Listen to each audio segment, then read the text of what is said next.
الحمد لله وكفى والصلاة والسلام على عباده الذين اصطفى أما بعد فأعوذ بالله من الشيطان الرجيم بسم الله الرحمن الرحيم ألم تر كيف فعل ربك بأصحاب الفيل ألم يجعل كيدهم في تضليل وأرسل عليهم طيرا أبابيل ترميهم بحجارة من سجيل فجعلهم كعصف مأكول بسم الله الرحمن الرحيم لإيلاف قريش إيلافهم رحلة الشتاء والصيف فليعبدوا رب هذا البيت الذي أطعمهم من جوع وآمنهم من خوف صدق الله العظيم رب اشرح لي صدري ويسر لي أمري واحلل عقدة من لساني يفقهوا قولي اللهم ربنا ألهمنا رشدنا واعذنا من شرور أنفسنا اللهم أرنا الحق حقا وارزقنا اتباعه وأرنا الباطل باطلا وارزقنا اجتنابه اللهم وفقنا لما تحب وترضى اللهم ارحمنا بالقرآن العظيم واجعله لنا إماما ونورا وهدى ورحمة اللهم ذكرنا منه ما نسينا وعلمنا منه ما جهلنا وارزقنا تلاوته آناء الليل وآناء النهار واجعله لنا حجة يا رب العالمين آمین۔ انشاءاللہ العزیز آج ہم سورۃ الفیل اور سورۃ القریش دونوں کا مطالعہ مکمل کریں گے۔ پچھلے درس میں یہ عرض کر چکا ہوں کہ سورۃ الہمزہ پر یہ جو آخری گروپ ہے جس کا کہ ہم نے ایک مجموعی عنوان قائم کیا تھا انذار کا گروپ، اس کا جو اصل عمود ہے، اصل مضمون ہے، یعنی انذار آخرت، وہ اپنے نقطۂ عروج کو پہنچ کر اور نقطۂ اختتام کو بھی پہنچ گیا، کامل بھی ہو گیا، بلند ترین منزل پر بھی پہنچ گیا اور ختم بھی ہو گیا۔ اب جو بقیہ 10 صورتیں ہیں جن میں سے پہلا جوڑا وہ ہے جو آج ہم پڑھ رہے ہیں،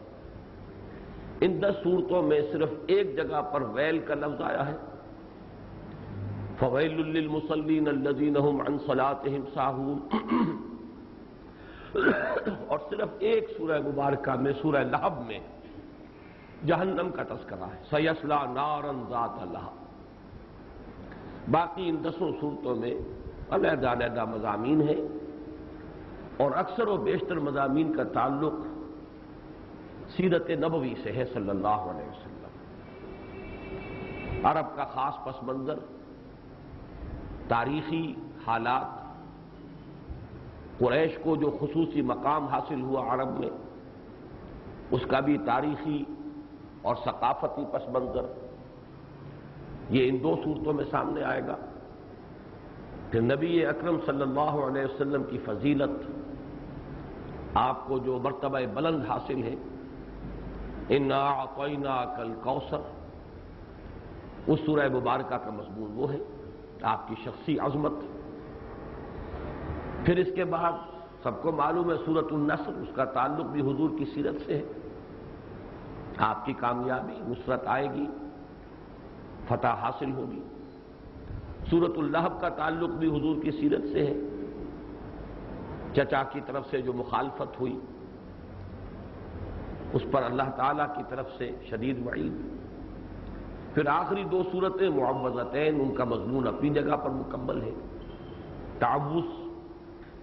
تو یہ تمام صورتیں جو ہیں جوڑوں کی شکل میں اور اپنی اپنی جگہ پر ایک ایک مضمون کی حامل ہے۔ پھر میں دہرا رہا ہوں کہ انذار کا مضمون سورہ ہمزہ پر، بلکہ صحیح معنی میں یوں کہنا چاہیے کہ پچھلی جو 6 صورتیں ہیں، سورہ زلزال، سورۃ العادیات، پھر سورۃ القارعہ، پھر سورۃ التکاثر، سورۃ العصر اور سورۃ الہمزہ، یہ 6 صورتیں جنہیں میں نے 3 صورتوں کے 2 چھوٹے سب گروپس کی شکل میں آپ کے سامنے رکھا ہے۔ یہ صورتیں وہ ہے کہ جن پر انذار کا مضمون نقطۂ عروج کو پہنچ کر ختم ہو گیا۔ چنانچہ انہی میں وہ 2 صورتیں بھی ہیں۔ سورہ زلزال کے بارے میں فرمایا گیا وہ نصف قرآن کے برابر ہے، یا ربع قرآن، چوتھائی قرآن کے مساوی ہے۔ اسی طرح سورہ تکاثر کے بارے میں فرمایا گیا کہ 1000 آیات کے مساوی ہے، گویا کہ قرآن حکیم کا 6واں حصہ۔ یہ اسی لیے کہ اصل شے جو ہے فیصلہ کن انسان کے کردار پر جو اثر انداز ہوتی ہے وہ ایمان بالآخرہ ہے۔ آخرت کی باز پرس کا ذرا سا بھی احساس ہوگا تو انسان کے اخلاق پر، سیرت پر، کردار پر، عملی روش پر اس کے اثرات مترتب ہوں گے۔ اگر وہ نہیں ہوگا، وہ ہے اصل گرفت، اگر وہ نہیں ہے تو جیسا کہ میں نے حقیقت ایمان سے متعلق اپنی تقاریر میں بڑی تفصیل سے بیان کیا ہے کہ پھر عقیدہ توحید بھی ایک علمی سا مضمون بن جاتا ہے، علم کلام، جیسے علامہ اقبال نے کہا بہت خوبصورتی سے کہ زندہ قوت تھی زمانے میں یہ توحید کبھی، اور اب کیا ہے فقط ایک مسئلہ علم کلام، فلسفے کا موضوع بن جائے گا۔ ذات و صفات، ان کا آپس میں تعلق ہے، صفات ذات حق، حق سے جدا یا عین ذات، اب الجھاتے رہیے اس گتھی کو، سلجھنے والی ہے ہی نہیں کہ کس نقشد و نقشایت بحکمتی معمارہ۔ یہ تمام بحثیں جو ہے علمی ہوں گی، معرفت کے مضامین بن جائیں گے۔ انسان کے کردار پر اثر انداز ہونے والی اصل شے آخرت کے باعث پرس کا احساس ہے، اور یہ احساس جو ہے شدت کے ساتھ ان صورتوں میں بہت نمایاں ہو کر آتا ہے۔ واقعہ یہ ہے کہ لرزہ طاری کر دینے والی صورتیں ہیں، انسان پر کب کبھی طاری ہوتی۔ لَتَرَوُنَّ الْجَحِيمَ ثُمَّ لَتَرَوُنَّهَا عَيْنَ الْيَقِينِ ثُمَّ لَتُسْأَلُنَّ يَوْمَئِذٍ عَنِ النَّعِيمِ فَمَنْ يَعْمَلْ مِثْقَالَ ذَرَّةٍ خَيْرًا يَرَهُ وَمَنْ يَعْمَلْ مِثْقَالَ ذَرَّةٍ شَرًّا يَرَهُ افلا يعلم اذا بعثر ما في القبور وحصل ما في الصدور ان ربهم بهم يومئذ لخبير فاما من ثقلت موازينه فهو في عيشة راضية واما من خفت موازينه فامه هاوية وما ادراك ما هي نار حامية۔ ان صورتوں میں خاص طور پر نوٹ کیجئے کہ وہ انداز ہے جو مولانا حالی نے جس کا ذکر کیا ہے کہ وہ بجلی کا کڑکا تھا یا صوت ہادی، عرب کی زمین جس نے ساری ہلا دی، اسی پر تو ہلچل مچی تھی۔ عما یتساءلون عن النبأ العظیم الذی هم فیہ مختلفون کلا سیعلمون ثم کلا سیعلمون۔ یہ ہے اصل شے، کردار پر اثر انداز ہونے والی، انسان کے عمل پر اثر انداز ہونے والی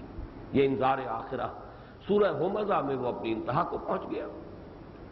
اس اعتبار سے آخرت کا تذکرہ حطمہ، کلا لینبذن فی الحطمہ وما ادراک ما الحطمہ نار اللہ الموقدہ التی تطلع علی الافئدہ انہا علیہم مؤصدۃ فی عمد ممددہ۔ اس اعتبار سے آخرت کا ذکر، جہنم کا ذکر اور اس کی شدت، اس کے اعتبار سے تو یہ 5 صورتیں، سورہ زلزال، سورۃ العادیات، سورۃ القارعہ، سورۃ التکاثر، سورۃ الہمزہ، لیکن ایک سادہ انداز میں والعصر ان الانسان لفی خسر الا الذین آمنوا وعملوا الصالحات وتواصوا بالحق وتواصوا بالصبر۔ میں یہ عرض کر چکا ہوں کہ انذار معنوی طور پر اپنی انتہا کو پہنچا اس سورہ مبارکہ، وہ لفظی طور پر ہے جہنم کا تذکرہ، آگ کا تذکرہ، اس کی شدت، اس کی تمازت، اس کی سختیاں، لیکن معنوی اعتبار سے تمام انسان خسارے اور گھاٹے سے دوچار ہوں گے، ہلاک و برباد ہوں گے، ما سوائے ان کے جو 4 شرطیں پوری کریں۔ امام راضی کا جملہ بارہا میں آپ کو سنا چکا اور میرے کتابچے میں درج ہے۔ ہذہ الآیۃ فیہا وعید شدید، شدید ترین وعید ہے،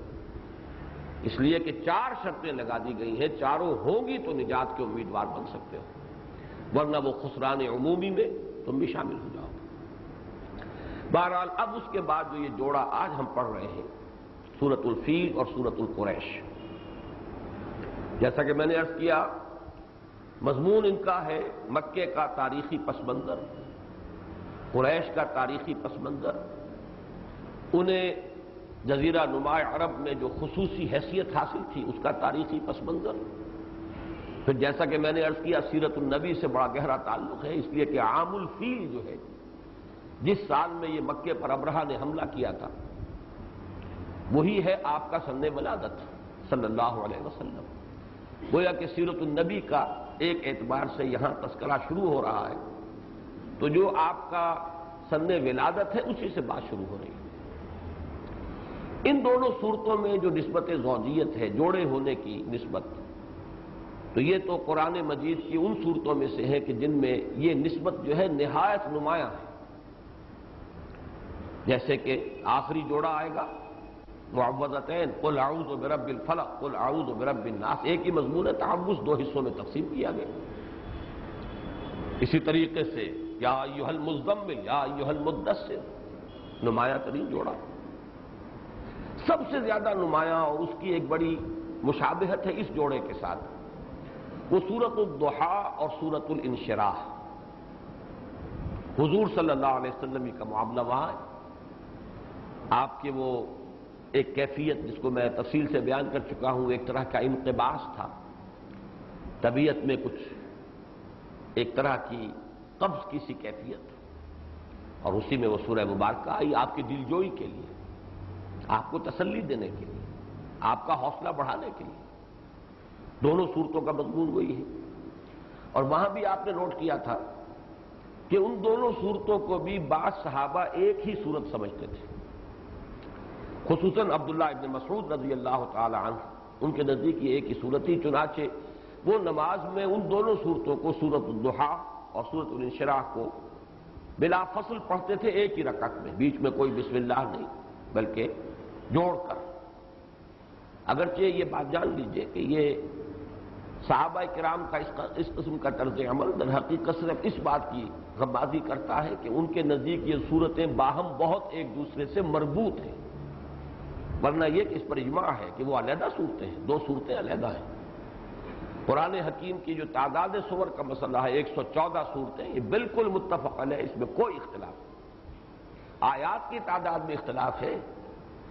آیت بسم اللہ جو سورتوں کے شروع میں درج ہے یا سورتوں کے مابین انہیں ہر مرتبہ شمار کریں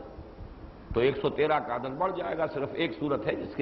جس سے پہلے آیت بسم اللہ نہیں ہے، سورہ توبہ، تو 113 تعداد جو ہے مجموعی وہ بڑھ جائے گی، اگر اسے شمار نہ کریں 113 کم ہو جائے گا۔ اور بھی باتوں پر فرق ہے، تعداد آیات، لیکن یہ کہ تعداد سور 114 بالکل متفق علیہ۔ لہذا جب یہ کہا جاتا ہے کہ عبداللہ ابن مسعود اسے ایک ہی صورت سمجھتے تھے، تو اس سے مراد جو ہم لیں گے وہ یہ ہے کہ ان کے نزدیک ایک ہی مضمون ہے، اور یہ اس طرح ایک دوسرے میں انٹرلاکڈ ہے، باہم پیوست ہے مضامین کے، گویا کہ ایک ہی صورت ہے۔ قرآن حکیم میں دوسرا جوڑا یہ ہے جس کے بارے میں یہ روایت ملتی ہے کہ حضرت ابی بن کعب رضی اللہ تعالی عنہ انصاری صحابی ہیں، اور یہ ان صحابہ میں سے ہیں جن کے لیے حضور نے مختلف اعتبارات سے افعل التفضیل کا صیغہ استعمال کیا۔ میں بسا اوقات خطبات جمعہ میں اس کا تذکرہ کرتا رہا ہوں۔ عام طور پر تو ہم صرف چاروں خلفائے راشدین کا تذکرہ کرتے ہیں، اور اس میں بھی اس کے حوالے سے ارحم امتی بے امتی ابو بکر، سب سے زیادہ رحیم اور شفیق میری امت میں، میری امت پر ابو بکر،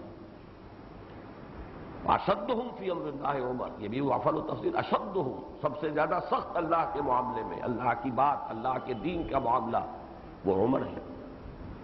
واکثرہم حیاء عثمان، حیا میں سب سے زیادہ بڑھ کر عثمان ہے۔ واقضاہم علی، اور سب سے زیادہ اصابت رائے رکھنے والے، کوئی نزاع ہے تو اس کا فیصلہ کرنے والے، صحیح قضا اقضا، فیصلہ کن بات کرنے والے وہ علی ہیں، سب سے بڑھ کر یہ صلاحیت اللہ نے انہیں دی۔ اسی میں آتے ہیں عالمہم بالحلال والحرام معاذ بن جبل، حلال اور حرام شریعت کے احکام، ڈوز اینڈ ڈونٹس، حرام جائز اور ناجائز کا علم سب سے بڑھ کر معاذ بن جبل کو ہے رضی اللہ تعالی عنہ۔ اسی میں اقرأہم ابی بن کعب رضی اللہ تعالی عنہ، قرآن کے سب سے بڑے قاری یہ ابی ابن کعب ہے۔ یہ حضرت ابی ابن کعب جو ہے، ان کا مصحف، ان کا اپنا ایک نسخہ تھا قرآن حکیم کا، اس میں انہوں نے ان دونوں صورتوں کو یکجا لکھا ہوا تھا، بغیر بسم اللہ بیچ میں درج کیا۔ اور حضرت عمر سے بھی مروی ہے کہ وہ بھی ان دونوں صورتوں کو بلا فصل ایک رکعت میں پڑھتے تھے، جیسے عبداللہ ابن مسعود کا تعاون. لیکن اس سے کوئی دلیل نہیں بنتی کہ دو صورتیں علیحدہ نہیں سمجھتے تھے، ایک ہی صورت سمجھتے تھے، اس لیے کہ کئی صورتیں پڑھی جا سکتی ہیں ایک رکعت میں، دو صورتیں، تین صورتیں، چار صورتیں جمع کر کے پڑھی جا سکتی ہیں. لیکن یہ کہ معمول ان کا یہ تھا، تو اس سے کم یہ رہنمائی ملتی ہے کہ ان دونوں صورتوں کے مضامین کو وہ باہم ایک دوسرے سے بہت پیوست سمجھتے تھے. باقی جب ہم تفصیل پڑھیں گے تو خود بخود وہ حقائق واضح ہو جائیں گے کہ یہ صورتیں کتنی آپس میں مربوط ہیں. اور واقعتاً قرآن حکیم میں جن صورتوں میں جوڑے ہونے کی نسبت سب سے زیادہ نمایاں ہے، ان میں سے ایک جوڑا یہ ہے سورۃ الفیل اور سورۃ القریش. ان دونوں صورتوں کا ایک مجموعی تاریخی پس منظر ہے، اس کا ہلکا سا خاکہ اپنے ذہن میں بنا لیں. جو ہمارے ہاں جدید تفاسیر، اردو کی تفاسیر خاص طور پر جو عام طور پر لوگوں کے مطالعے میں رہتی ہیں، ان میں سے ہر تفسیر کا اپنا ایک خاص وصف ہے، ہر مفسر کا اپنا ایک ذوق ہوتا ہے. مولانا مودودی مرحوم نے تفہیم القرآن میں جو ایک بہت بڑی خدمت سر انجام دی ہے، وہ یہ ہے کہ یہ تاریخی جو مباحث ہیں، پس منظر، تاریخی پس منظر، ان کو بڑی محنت کے ساتھ، ظاہر بات ہے کہ اس کے لیے انہیں بہت مطالعہ کرنا پڑا ہوگا. چنانچہ سورہ سبا کے جو حواشی ہیں ان کے، جن حضرات کو دلچسپی ہو جو میں چند باتیں سر بیان کر رہا ہوں، ان کی تفاصیل اگر دیکھنا چاہیں تو سورہ سبا کے حواشی میں یمن کی تاریخ کا ایک بڑا ہی جامع 2-3 صفحات پر پھیلا ہوا انہوں نے خلاصہ پیش کیا. یمن کی تاریخ اور قریش کی تاریخ، ان کا ایک بڑا باہمی ربط ہے، بہت گہرا ربط ہے، اگرچہ اس کی طرف انہوں نے اشارہ نہیں کیا ہے. لیکن یہ ہے کہ جب سورۃ القریش پر آئے ہیں تو قریش کی تاریخ کا کوئی اجمالی نقشہ بیان کیا ہے، اور ان کا اگر آپ دونوں کا مطالعہ کریں گے تو وہ جو ایک باہمی ربط اور نسبت ہے وہ بہت گہری ہو کر سامنے آئے گی. تو اس میں میں چاہتا ہوں کہ یہ دونوں چیزیں پہلے آپ اپنے ذہن میں ان کے اجمالی خاکے مرتب کر لیں. یمن ان خطوں میں سے ایک ہے جن کو کہ ہم جب سے انسانی تاریخ معلوم ہے اس وقت سے دیکھتے ہیں کہ وہ تہذیب اور تمدن کے گہوارے ہیں. یہ آپ کو معلوم ہے کہ ہماری جو بھی معلومات ہیں تاریخ انسانی کے بارے میں، وہ 4,500-5 ہزار قبل سے زیادہ نہیں جا رہے. 3,000 قبل مسیح، 2,500 قبل مسیح، بس یہاں تک ابھی معلومات ہے. ہو سکتا ہے اور آگے بڑھے انسانی معلومات کا ذخیرہ، ایکسکیویشنز، کھدائیاں، تحقیقات، یہ سب کے سب جو ہیں یہ اپنی جگہ پر ایک علم ہے جو بڑھ رہا ہے. بہت سی چیزیں بہت ہی ریسنٹلی سامنے آئی. تقریباً 2,500 قبل مسیح سے انسانی تاریخ یوں سمجھیے کہ پردہ اٹھتا ہے، کرٹن رائزز، اور انسان کی تاریخ جو ہے اس پورے ارضی پر وہ اس کے کچھ نقشے سامنے آتے ہیں. تو قدیم ترین جو گہوارے ہیں تمدن کے اور تہذیب کے، ان میں چین ہے، ہند ہے. ہندوستان میں یہ جو ہمارے پاس ایک 2 شہر ہیں، یہ ہڑپا اور موہنجو دڑو، یہ قدیم ترین، وہی 5,000، آج سے 5,000 سال، 4,500 سال قبل کی یہ تہذیب ہے، ہڑپا کی اور موہنجو دڑو کی. اسی طریقے سے اسی زمانے سے قدیم تہذیب کا گہوارہ مصر ہے. اسی وقت سے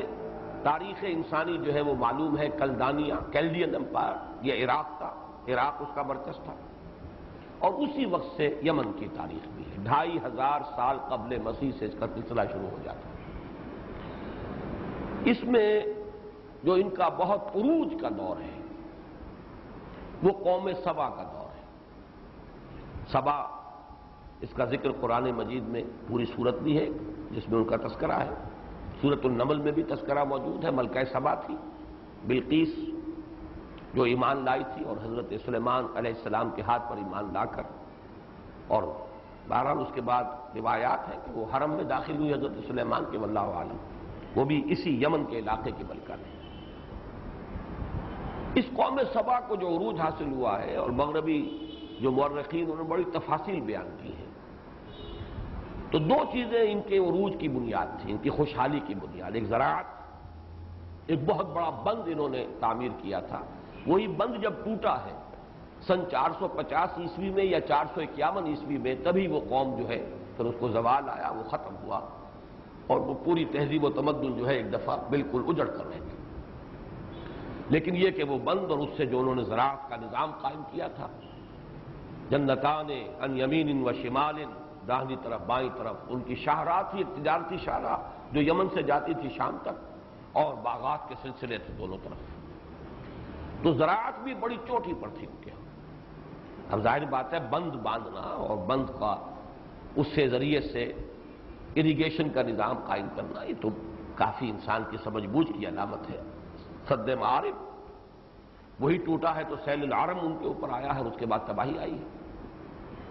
دوسرے یہ کہ تجارت کے پاس تھی وہ تجارت جس کا میں نے ذکر کیا ہے کئی بار، ایسٹ ویسٹ ٹریڈ، مشرق اور مغرب کے مابین جو تجارت ہوتی تھی۔ چونکہ یہ جو اس وقت ہم دنیا کا تصور رکھتے ہیں جس میں امریکہ بھی شامل ہے، آسٹریلیا بھی شامل ہے، اور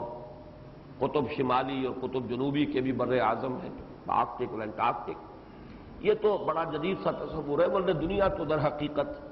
3 بر اعظموں پر مشتمل تھی، ایشیا، یورپ اور افریقہ، اور اس دنیا کی ناف تھی یہ جزیرہ نما عرب، بالکل بیچ میں، جیسے انسانی جسم کے بیچ میں اس کی ناف ہے، اس لیے کہ ادھر افریقہ ہے، ادھر پورا ایشیا ہے، اور ذرا شمال میں ذرا دیکھیے تو پھر وہ یورپ سے، اور یہ جو مڈل ایسٹ جسے ہم کہتے ہیں، عراق اور شام کا علاقہ، اور پھر صحرائے سینا سے گزر کر وہ افریقہ کے ساتھ، اور جس کو آپ ایشیائے کوچک کہتے ہیں، ایشیا مائنر، ترکی سے گزر کر یورپ کے ساتھ۔ تو یہ جو یورپ کی تجارت تھی فار ایسٹ کے ساتھ، ملایا، سماٹرا، ہند چینی، ہندوستان، چین، اس سے جو مال تجارت آتا تھا وہ یمن کے ساحل پر اترتا تھا۔ بحر احمر جو ہے خود بھی نہایت مخدوش تھا، یہ اس میں بڑی چٹانیں ہیں اور بہت مخدوش راستہ ہے، اس میں جو ہے یعنی جہاز رانی آسان کام نہیں تھی۔ پھر یہ کہ آگے جا کر پھر یہ سلسلہ منقطع ہو جاتا تھا، پھر وہ صحرائے سینا ہے۔ اس لیے جو آسان شکل بن گئی تھی وہ یہ کہ ہند چینی اور وہ اور مشرق کے علاقوں سے سامان تجارت آ کر یمن کی بندرگاہوں پر اترتا تھا، ساحل پر، ادھر سے یورپ سے سامان آ کر شام کے ساحل پر، میڈیٹرینین کا ساحل، شام جو ہے اصل میں آج تو یہ ملک تقسیم ہو گیا ہے، شام علیحدہ ہے اور اسرائیل علیحدہ ہے، لبنان علیحدہ ہے، لیکن حقیقت میں جارڈن علیحدہ، یہ چاروں ملک در حقیقت ایک ہی ملک کے حصے ہیں۔ یہ حصے تو ہوئے ہیں اس صدی کے شروع میں، جنگ عظیم اول کے بعد، ورنہ یہ ایک ہی ملک تھا شام۔ جزیرہ نما عرب نیچے سے آتا ہے، جنوب میں اس کا سب بیس سمجھیے ٹرائنگل بنتی ہے وہ ایک، اور اس کا بیس جو ہے ٹرائنگل کا قاعدہ جو ہے وہ جنوب میں ہے، اور دونوں طرف سے پھر یہ خاص طور پہ مشرق سے خلیج فارس آتی ہے، یہ بالکل ترچھی ہے، یہ شمال مغرب کی طرف اس کا رخ ہے، جنوب مشرق سے شمال مغرب کی طرف، ادھر سے یہ بحر احمر آ رہا ہے، اوپر جا کر یہ دونوں مل جاتے ہیں، اور ملتے ہیں وہاں جس کو آج آپ جانتے ہیں کردستان کے نام سے۔ یہ ہے عرب، یہ پوری ٹرائنگل عرب ہے۔ اس کے 3 حصے ہوتے تھے، الجزیرہ، یعنی جزیرہ نما عرب تو یہ ہے جسے آج آپ کہتے ہیں عرب، سعودی عرب ہے، پھر ایمریٹس ہے، یمن ہے، یہ سب کیا تھا؟ یہ الجزیرہ، جزیرہ نما، اس لیے کہ نیچے بھی سمندر، داہنی طرف بھی سمندر، بائیں طرف بھی سمندر، تو ایک جزیرہ نما ہے، 3 طرف سے جو سمندر سے گھرا ہوا وہ جزیرہ نما ہے۔ اور اوپر جو تھا اس کو عراق عرب اور شام عرب، یہ عرب ہی کے 3 حصے تھے، عراق عرب، شام عرب اور الجزیرہ، جزیرہ نما عرب۔ تو یہ جان لیجئے کہ یہ جو ہے ناف زمین کی جسے میں نے کہا ہے، تو تجارت جو تھی مشرق و مغرب کی وہ اس کے لیے لینڈ روٹ وہ بھی تھا، بحری تجارت بھی ہوتی تھی، لیکن جیسا کہ میں نے عرض کیا وہ مخدوش تھی، اور اس میں ادھر حبشہ ہے ریڈ سی کے بائیں طرف، تو حبشہ کے ساحل پر بھی بندرگاہیں، اور ادھر سے یہ بندرگاہیں جو جدہ کی بندرگاہ، یمبو کی بندرگاہ، یہ تمام جو ہے یہ ادھر ہے۔ یہ جو ایسٹ ویسٹ ٹریڈ ہے یہ بہت طویل عرصے تک قوم سبا کے پاس رہی، زراعت بھی، تجارت بھی۔ تجارت ان کی بحری تجارت بھی تھی اور بری تجارت بھی تھی، طویل عرصے تک، اس وقت تک ابھی قریش کا کوئی نام و نشان بھی نہیں تھا۔ بنی اسماعیل کے مختلف خاندان، مختلف قبیلے منتشر آباد تھے مختلف جگہوں پر، سب کے سب ابھی حرم میں اور مکے میں آ کر آباد بھی نہیں ہوئے تھے، کچھ خاندان ان کے یہاں تھے، باقی سب منتشر تھے حجاز کے مختلف علاقوں کے اندر۔ لیکن اب ایک نوٹ کر لیجئے، ایک سن 450 یا 451 میں وہ بند ٹوٹا، عذاب آیا، ساری اریگیشن ان کی برباد ہو گئی، بستیاں جو ہیں بند کے پانی میں بہہ گئی۔ تو یہاں سے پھر عرب نکلے ہیں اور مختلف شہروں میں جا کر آباد ہوئے۔ یہ حضور صلی اللہ علیہ وسلم کی ولادت سے کتنا عرصہ پہلے ہوا؟ 571 میں آپ کی ولادت ہے اور 450 یا 51 میں یہ ہو رہا ہے۔ 130 برس قبل آپ کی ولادت سے یہ حادثہ پیش آیا اور یہ قبائل جو تھے یمن کے یہ منتشر ہوئے، چنانچہ یہ اوس اور خزرج کے قبیلے بھی یمن سے آ کر آباد ہوئے مدینے میں۔ اسی طریقے سے یہ شمال اور عراق کے بہت سے قبائل جو ہیں یہ بھی یمن سے نکلے ہوئے تھے اس تباہی اور بربادی کے بعد جو جا کر وہاں آباد ہوئے۔ لیکن اسی زمانے میں اب ادھر آ جائیے، حضرت ابراہیم نے اپنی ایک نسل کی ایک شاخ کو جو آباد کیا تھا بیت اللہ کے پاس، ربنا انی اسکنت من ذریتی بواد غیر ذی زرع عند بیتک المحرم ربنا لیقیموا الصلاۃ۔ تو ان میں سے جو قبائل تھے بنی اسماعیل کے، حضرت اسماعیل علیہ الصلوۃ والسلام کی اولاد ہے، ان کی نسل سے ہیں، یہ حجاز کے مختلف علاقوں میں یہ منتشر تھے۔ لیکن اس وقت پھر ایک شخصیت ظہور میں آتی ہے جس کا سن پیدائش ہے سن 400 عیسوی، قصی ابن کلاب۔ یہ گویا کہ حضور صلی اللہ علیہ وسلم کی چھٹی پشت میں آئیں گے۔ قصی 400 عیسوی میں پیدا ہو رہے ہیں، تو تقریباً 450 کے آس پاس ہی ان کا وہ زمانہ ہے کہ جس کو کہا جاتا ہے کہ سرداری اور ان کی عظمت کا زمانہ ہے۔ انہوں نے یہ کیا کہ یہ بنو اسماعیل جو منتشر تھے ان سب کو دعوت دی کہ آؤ مکے میں آباد ہو جاؤ، حرم میں آ کر اسی کے مجاور بن جاؤ۔ یہ مجاور کا لفظ ہمارے ہاں برے سینس میں استعمال ہوتا ہے، وہ مزاروں کے مجاور ہوتے ہیں۔ تو مجاور اصل میں کہتے ہیں کہ کوئی پڑوسی، مجاورت، جار کہتے ہیں پڑوسی کو، مجاور جو کسی کا پڑوسی ہو۔ تو گویا کہ حرم کے پڑوسی بن جاؤ، حرم کے پاس آ کر آباد ہو جاؤ۔ تو اس نے جمع کیا ہے قصی ابن کلاب، اور جیسا کہ میں عرض کر رہا ہوں تقریباً وہی زمانہ، وہی 5ویں صدی عیسوی کا وسط۔ یہ قبائل جمع ہوئے، اسی لیے قصی کو کہا جاتا المجمع، جمع کرنے والا۔ مختلف گھرانے جو تھے اس خاندان کے بنی اسماعیل کے، اس کی دعوت پر یہاں پر آ کر جمع ہو گئے۔ اس کے 3 بیٹے تھے، ان میں سے عبد مناف جو ہے وہ زیادہ سربراہ بردہ اور بہت زیادہ معتبر ہوا، اگرچہ تقسیم ہوئے تھے جب اس نے ایک ریاست سے قائم کر لی مکے میں، اور حرم اس کا مرکز ہے۔ تو مختلف جو اس کے اہم مناصب تھے وہ 3 بیٹوں میں تقسیم ہوئے۔ ان میں سے عبد مناف کے بیٹے ہیں ہاشم، 4 بیٹے، ہاشم، مطلب، عبد شمس اور نوفل۔ اب چونکہ ہاشم کا سن پیدائش ہے 464، گویا کہ قوم سبا تباہ ہو چکی 451 میں، بند ٹوٹ چکا، اس کی مرکزیت ختم ہوئی، شیرازہ منتشر ہوا، لہذا وہ اب خلا پیدا ہوا، ایسٹ ویسٹ ٹریڈ کے ضمن میں بھی یہ خلا پیدا ہو گیا۔ اس وقت یہ سمجھ آئی ہاشم کو کہ ہمیں یہ چاہیے کہ یہ جو خلا پیدا ہوا اسے ہم پر کریں، اور تجارت اپنے ہاتھ میں۔ بہت ذہین انسان تھے، انہوں نے اپنے 3 بھائیوں کو بھی جمع کیا، ایک بڑی مضبوط جمعیت قائم کی۔ انہوں نے سفر کیے آس پاس کے ممالک کے، اور مختلف ممالک سے معاہدے کر کے وہاں سے تجارتی مراعات حاصل کی۔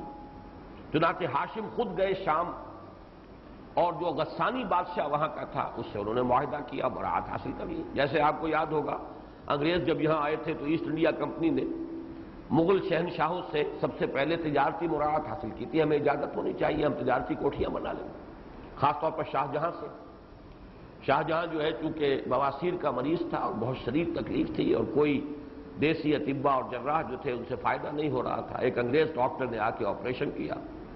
اور اسے صحت ہو گئی۔ اس نے کہا مانگو کیا مانگتے ہو؟ انہوں نے مانگا صرف یہ کہ ہمیں تجارتی حقوق دے دیے جائیں کہ ہم ہندوستان کے ساحل پر اپنی کوئی تجارتی منڈیاں بنا لیں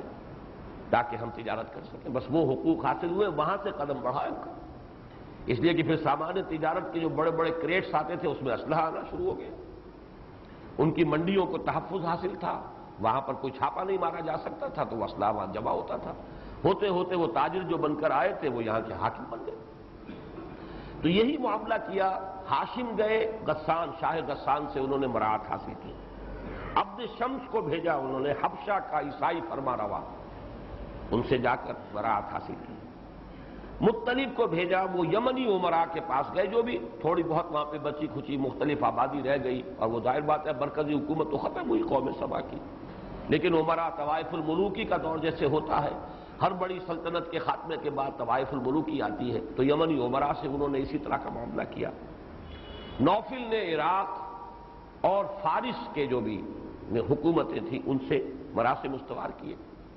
اس طریقے سے اس پورے علاقے سے انہوں نے اپنا ایک حلیف ہونے کا سلسلہ سیاسی اعتبار سے، اور یہ کہ تجارتی براعت حاصل کرنی. اسی لیے ان چاروں بھائیوں کو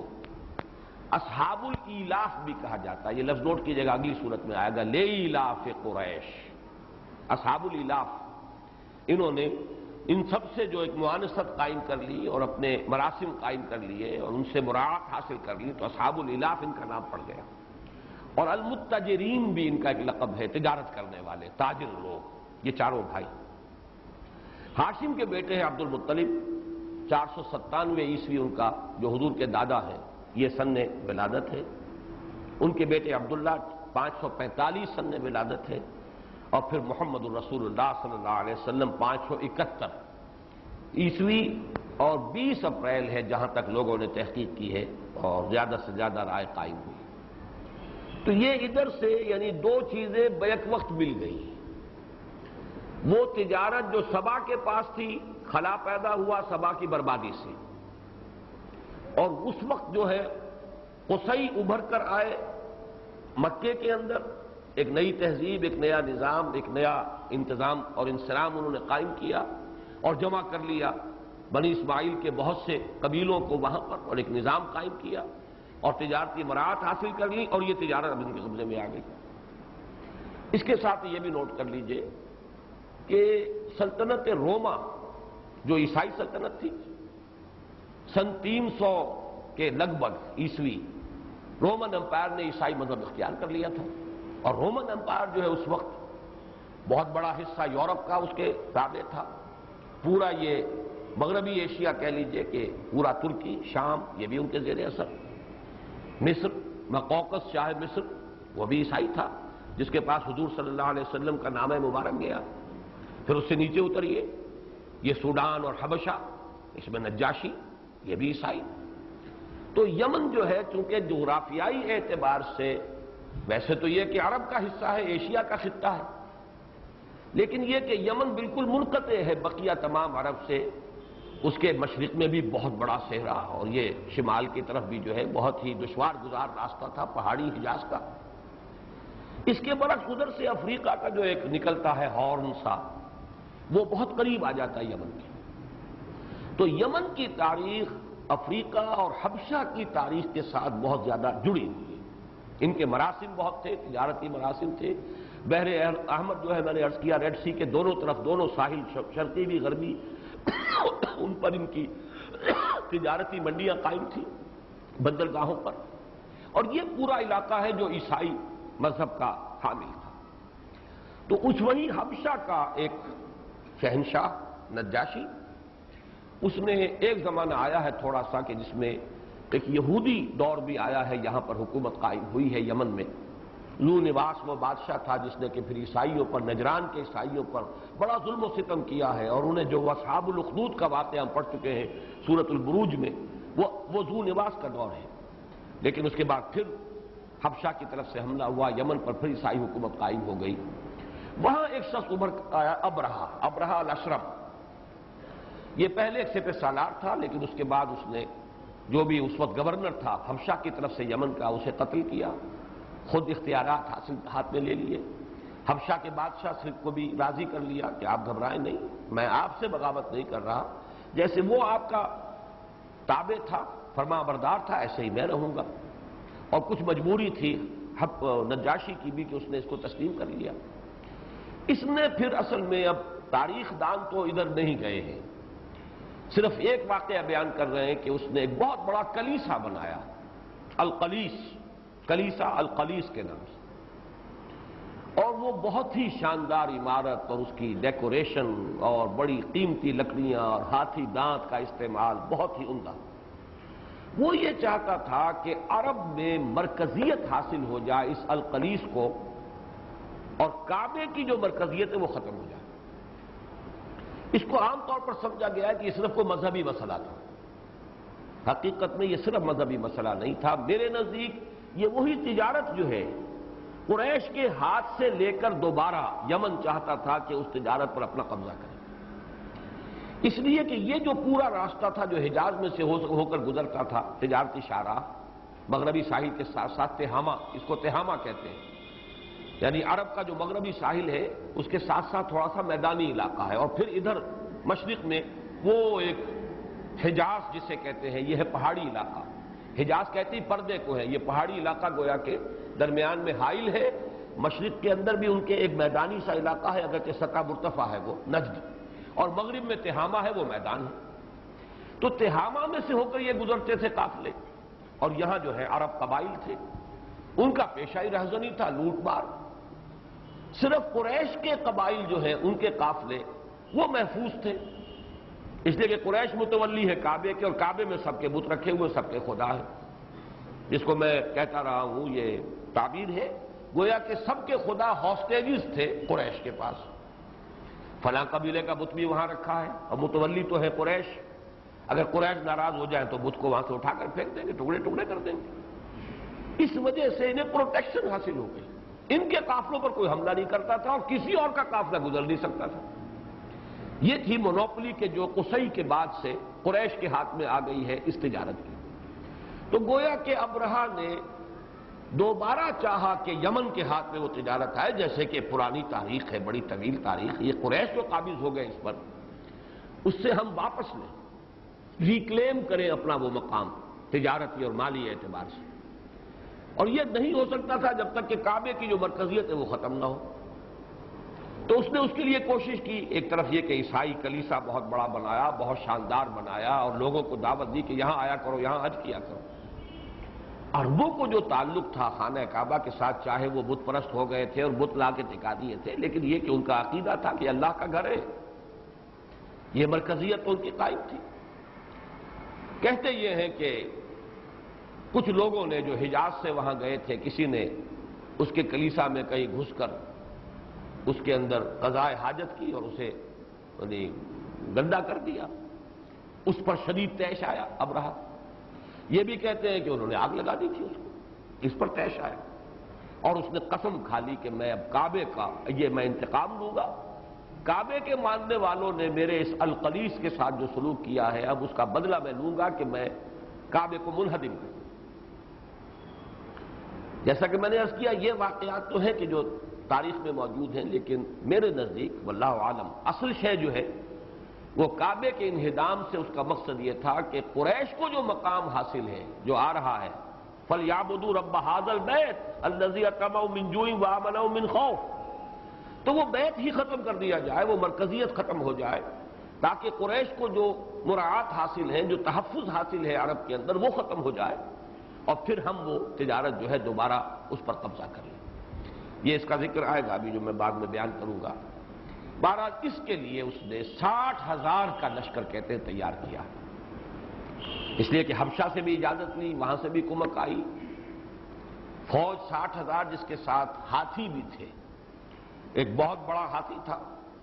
محمود اس کا نام تھا، اور بعض کے نزدیک 8 اور تھے یعنی کل 9، اور بعض روایات کے مطابق 12 ہاتھی اور تھے یعنی کل 13 محمود سمیت۔ یہ لشکر لے کر چلا ہے، اور منہدم کرنا کعبے کا یہ اس کا مقصد تھا۔ راستے میں جو قبائل عرب کے آئے، 2 قبیلوں نے کچھ کوشش کی راستہ روکنے کی، لیکن ظاہر بات ہے کہاں 60,000 کا لشکر جرار، پھر اس کے ساتھ ہاتھی، تو انہوں نے ہزیمت کھائی، شکست کھائی۔ طائف والوں نے کچھ ڈپلومیسی کا اختیار کیا، اس لیے کہ یہ راستہ جو ہے آگے تو تہامہ بن جاتا ہے میدانی علاقہ، لیکن نیچے جو ہے یمن سے لے کر اور مکہ مکرمہ تک یہ راستہ بہت دشوار گزار ہے۔ اب تو ایک سڑک بن گئی ہے جو ساحل کے ساتھ ساتھ بھی جاتی ہے، لیکن یہ کہ پہلے وہ راستہ ساحلی موجود نہیں تھا یمن سے لے کر مکے تک۔ لہذا وہ تجارتی شاہراہ طائف سے ہو کر گزرتی تھی اور طائف سے مکے سے ہو کر پھر وہ تہامہ میں داخل ہوتی تھی۔ یہاں جب طائف تک وہ پہنچا ہے تو ثقیف جو قبیلہ تھا اس نے اس کے ساتھ جو ہے مصالحت کر لی، اور وہ در حقیقت لات کے پجاری تھے اور ان کا مندر وہیں طائف میں تھا۔ ان کا بڑا معبود جو ہے ان کے اپنی تحویل میں تھا، اپنے پاس تھا، وہ قریش کے پاس ہاسٹیج نہیں تھا۔ اس نے کہا کہ جی ٹھیک ہے، آپ تو جا کے کعبے کو ڈھانا چاہتے ہیں، ہمارے مندر سے تو آپ کو کوئی معاملہ نہیں ہے، لہذا ہم آپ کے ساتھ صلح کرتے ہیں۔ اور ابو رغال نامی ایک شخص ان کے ساتھ کر دیا کہ یہ راستہ آپ کو بتائے گا، راستہ جو ہے مکے تک کا آسان نہیں۔ اس منزل تک وہ گیا، اس کے بعد اس کی موت واقع ہوگی ابو رغال کی، اور اس کی قبر بنی ہے اسی کہیں راستے میں، اور اس پر عرب جو ہے سنگساری کرتے تھے، سنگباری کرتے تھے اس قبر پر کہ یہ ہے وہ شخص غدار جس نے کہ ابرہہ کے لشکر کو راستہ دکھایا ہے طائف سے مکے تک پہنچنے کے لیے۔ بہرحال یہ ہے عام الفیل، یہ واقعہ ہو رہا ہے 571 عیسوی میں، یہی عام الفیل ہے۔ محرم کے مہینے میں وہ پہنچ گیا ہے مکے کے قریب۔ عرفات کا راستہ جو ہے طائف سے آتا ہے۔ آج کل تو دو راستے ہیں، ایک طریق الجبل ہے، وہ تو ظاہر بات ہے اس وقت موجود نہیں تھا، دشوار گزار صرف پیدل راستہ تو تھا، جیسے پہاڑوں میں ہوتا ہے پگڈنڈیاں بنی ہوئی اس پر کوئی چڑھ جائے۔ حضور نے وہی طریق الجبل اختیار کیا تھا سن 1090 میں جب آپ طائف گئے ہیں مکے سے مایوس ہو کر، اس لیے کہ عام شاہراہ جو تھی جس کو اب طریق سیل کہتے ہیں، یہ ہے عام بڑی شاہراہ جو آتی ہے، اور یہ بڑی ہی ہموار سا راستہ ہے، وادی ہے جو چلی آتی ہے۔ اور طریق سیل اس لیے کہتے ہیں کہ بارش جب پہاڑوں پر ہوتی ہے تو اسی وادی میں سے ہو کر پانی آتا ہے اور مکہ مکرمہ تک آتا ہے۔ وہ معلا جو ہے اس سے داخل ہو کر جنت المعلا جہاں ہے قبرستان، اور پھر مسفلہ کی طرف سے ہو کر نکلتا ہے اور وہ ریڈ سی کی طرف پانی نکل جاتا ہے، یہ اس کا سیل کا راستہ ہے۔ تو طریق السیل جو ہے اس پر مکے سے نکلے تو منا آیا، منا سے آگے ذرا وادی محصر ہے، پھر مزدلفہ ہے، پھر عرفات ہے۔ تو یہ عرفات سے بھی آگے تک آ گیا اپنا لشکر لے کر۔ وہ جو واقعہ ہے وہ سورۃ الفیل میں بیان ہو رہا ہے۔ اب یہ تاریخی پس منظر سارا آپ نے نوٹ کر لیا، باقی اب یہ الفاظ کے حوالے سے باقی باتوں پر اور جو اس میں ایک اختلاف ہے وہ میں چاہوں گا کہ آپ حضرات کے سامنے تفصیل سے بیان کر دوں۔ الم تر کیف فعل ربک باصحاب الفیل، کیا تم نے دیکھا نہیں؟ یہ الم ترا جو ہے یہ ویسے تو واحد کا صیغہ ہے، اسی لیے اکثر لوگوں نے سمجھا کہ یہاں مخاطب نبی اکرم صلی اللہ علیہ وسلم ہے، لیکن یہ کہ عام طور پر اس قسم کے سوالات واحد کے صیغے سے ہوتے ہیں، ضروری نہیں ہوتا کہ کوئی ایک ہی شخص مراد ہو۔ ارایت الذی یکذب بالدین وہ بھی آگے آ جائے گا۔ یہ انداز جو ہوتے ہیں ان میں بظاہر واحد، لیکن یہ بھی ہو سکتا ہے کہ کوئی ایک شخص سے معین ہی مخاطب ہو، اور یہ بھی عین ممکن ہے کہ وہ پوری قوم کو یا کسی گروہ کو خطاب کیا جا رہا ہو۔ ہمارے ہاں لفظ تم جو ہے چونکہ وہ واحد کے لیے بھی استعمال ہو جاتا ہے، جمع کے لیے بھی، کیا تم نے دیکھا نہیں؟ الم ترا کیف فعل ربک باصحاب الفیل، کیسے کیا، کیا سلوک کیا تیرے رب نے ہاتھی والوں کے ساتھ، اصحاب الفیل 60,000 کا لشکر ابرہہ، اور اس کے ساتھ وہ ہاتھی بھی موجود تھے۔ الم یجعل کیدہم فی تضلیل، کیا اس نے ان کی چال کو، ان کی تدبیر کو، ان کی کوشش کو،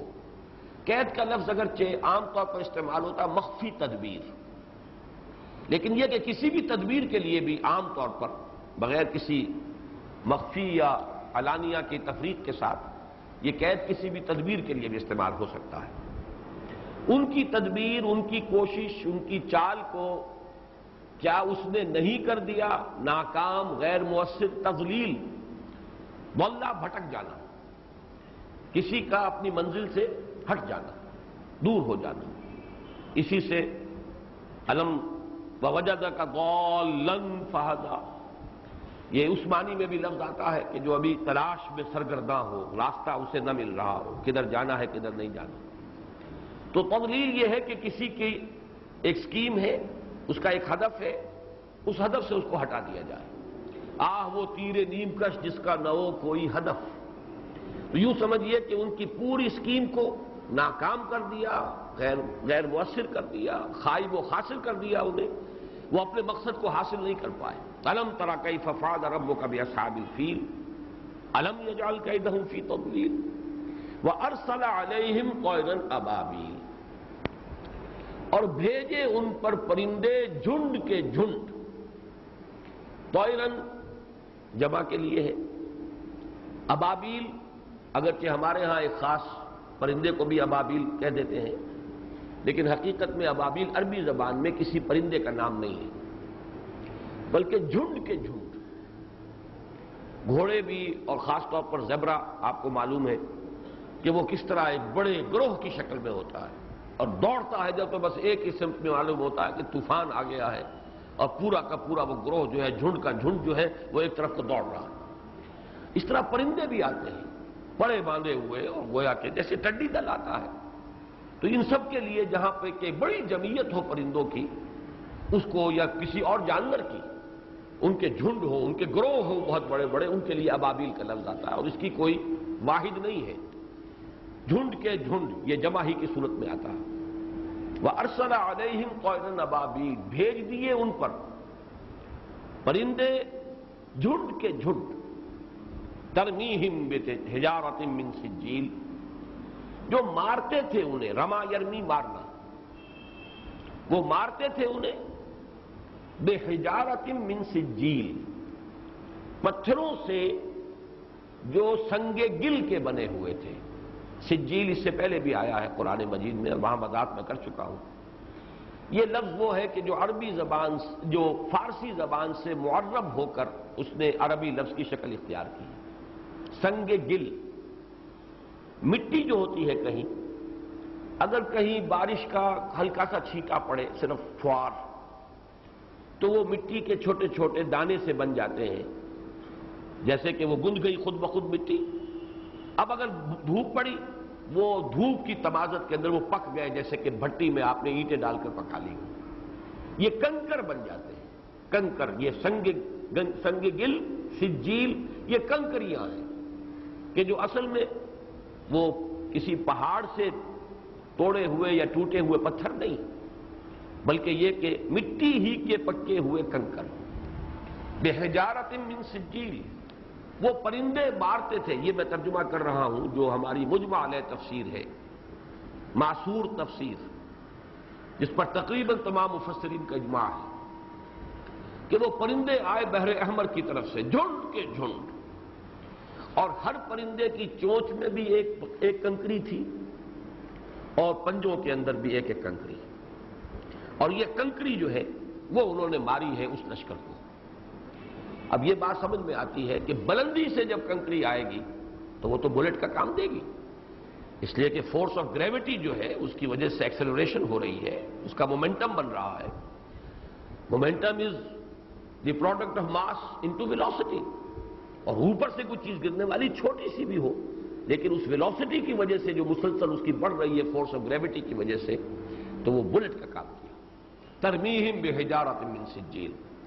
لیکن معلوم ہوتا ہے جو مختلف روایات ہیں اور جس کی تفاصیل آئی ہیں، کیونکہ یہ واقعہ اتنا پرانا تو تھا نہیں، حضور کی ولادت کے سن اسی سال ہوا ہے. ظاہر بات ہے کہ اتنا عظیم واقعہ ہوا ہو، 60,000 کا لشکر تباہ ہوا ہو، ہاتھی جو ہے ان کا بھرکس نکل گیا ہو، تو یہ تو اس دور کا ایک بہت بڑا واقعہ تھا، اس کا تذکرہ موجود تھا. اور حضور صلی اللہ علیہ وسلم کے جب آپ نے وحی آپ پر شروع ہوئی ہے اور آپ نے اپنے دعوت نبوت کا آغاز کیا ہے، اس وقت بہت سے لوگ ہوں گے اس وقت موجود کہ جو عینی شاہد ہوں گے اس واقعے کے. لہذا ان کی روایات میں یہ ساری تفاصیل موجود ہیں کہ وہ آئے پرندے، اور ان پرندوں نے کنکریاں ماری. ان کی چونچ میں اور پنجوں میں وہ کنکریاں تھیں، وہ کنکریاں انہوں نے ماری. فجعلہم کعصف ماکول. ایک تو یہ بھی آتا ہے کہ جہاں بھی وہ کنکری لگتی تھی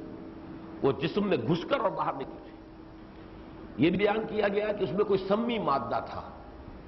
وہ پرندوں کے ہو سکتا ہے کہ ان کے اپنے جسموں کے اندر جیسے مختلف جانوروں کے ساتھ کچھ ہوتے ہیں، کوئی جراثیم ہو، کوئی سمی مادہ ایسا تھا کہ جہاں پر وہ کنکری لگتی تھی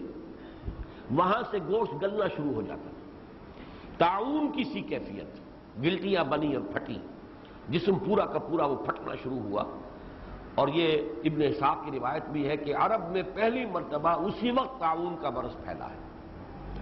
تو کنکریوں نے بلٹس کا کام بھی کیا، اور ساتھ ہی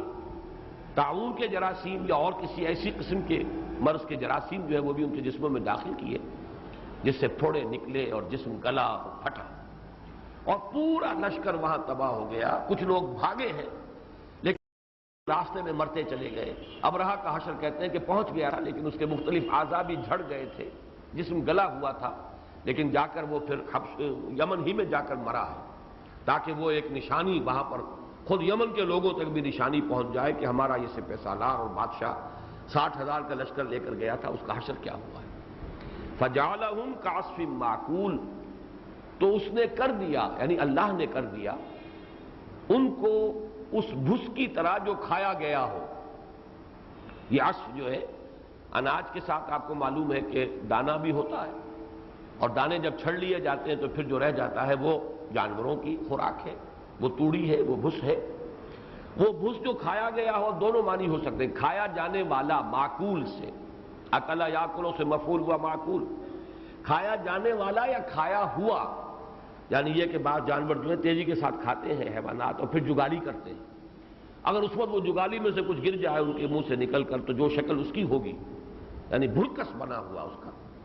اس طرح اللہ نے ان کو کر کے رکھ دیا۔ یہ ہے اس سورہ مبارکہ کی تفسیر کہ جو مجمع علیہ ہمیشہ سے چلی آ رہی ہے، اس پر بہت سی روایات موجود ہیں۔ ابن اسحاق جو بہت اولین سیرت نگار ہیں نبی اکرم صلی اللہ علیہ وسلم کے، انہوں نے جو تفاصیل دی ہیں وہ یہی ہے۔ پھر یہ کہ اس کے بعد جب بہت مرتب ہوئے مجموعے ابن کثیر وغیرہ کے، ان میں بھی ساری تفاصیل یہی ہے۔ لیکن اس دور میں ایک خاص پس منظر میں ایک رجحان پیدا ہوا اس کی کوئی اور تعویل کرنے کا۔ یہ میں چاہتا ہوں کہ اس کا پس منظر جو ہے آپ کو اچھی طرح سمجھا دوں، اور چونکہ اس کے ضمن میں مجھے مولانا فراہی رحمۃ اللہ علیہ کے بارے میں بھی کچھ عرض کرنا ہے، تو کیا خاص سبب ہے کہ میں ان حضرات سے اگر کوئی اختلاف ہوتا ہے، مولانا مودودی سے کوئی اختلاف ہو کسی جگہ پر، اسے نمایاں کر کے بیان کر دیتا ہوں۔ مولانا اصلاحی سے، ان کے استاد مولانا فراہی سے ہو تو اسے بھی نمایاں کر کے بیان کرتا ہوں۔ تو میں چاہتا ہوں کہ یہ دونوں چیزیں جو ہیں ان کا پس منظر آپ کے سامنے رکھ دوں۔ میری کیوں یہ خاص دلچسپی ہے دوسرے مفسرین کے بارے میں یہ بات کیوں نہیں کرتا؟ اس کا خاص سبب یہ ہے کہ میرا اپنا ایک پس منظر ہے، اور میں نے قرآن حکیم کا جو مطالعہ کیا ہے اور جو بھی علم قرآن حکیم کا مجھے حاصل ہوا ہے، اس کے سورسز میں نے معین کیے۔ سن 76 میں نے مفصل مضمون لکھ دیا تھا، آج سے 15 برس قبل۔ وہ اب مستقل طور پر شامل ہے میری جو کتاب ہے دعوت رجوع القرآن کا منظر اور پس منظر۔ تو میں نے اس میں صراحت کے ساتھ بیان کیا ہے میری 4 بنیادی سورسز ہیں، اوریجنل سورسز، جن سے مجھے کچھ حاصل ہوا ہے قرآن مجید کا جو بھی علم اور فہم مجھے حاصل ہے۔ ان میں سے 2 اہم تر سورسز ہیں، اس لیے کہ ان سورسز کے 2 اہم جو اشخاص ہیں اہمیت رکھنے والے، ان سے میرا ذاتی رابطہ رہا۔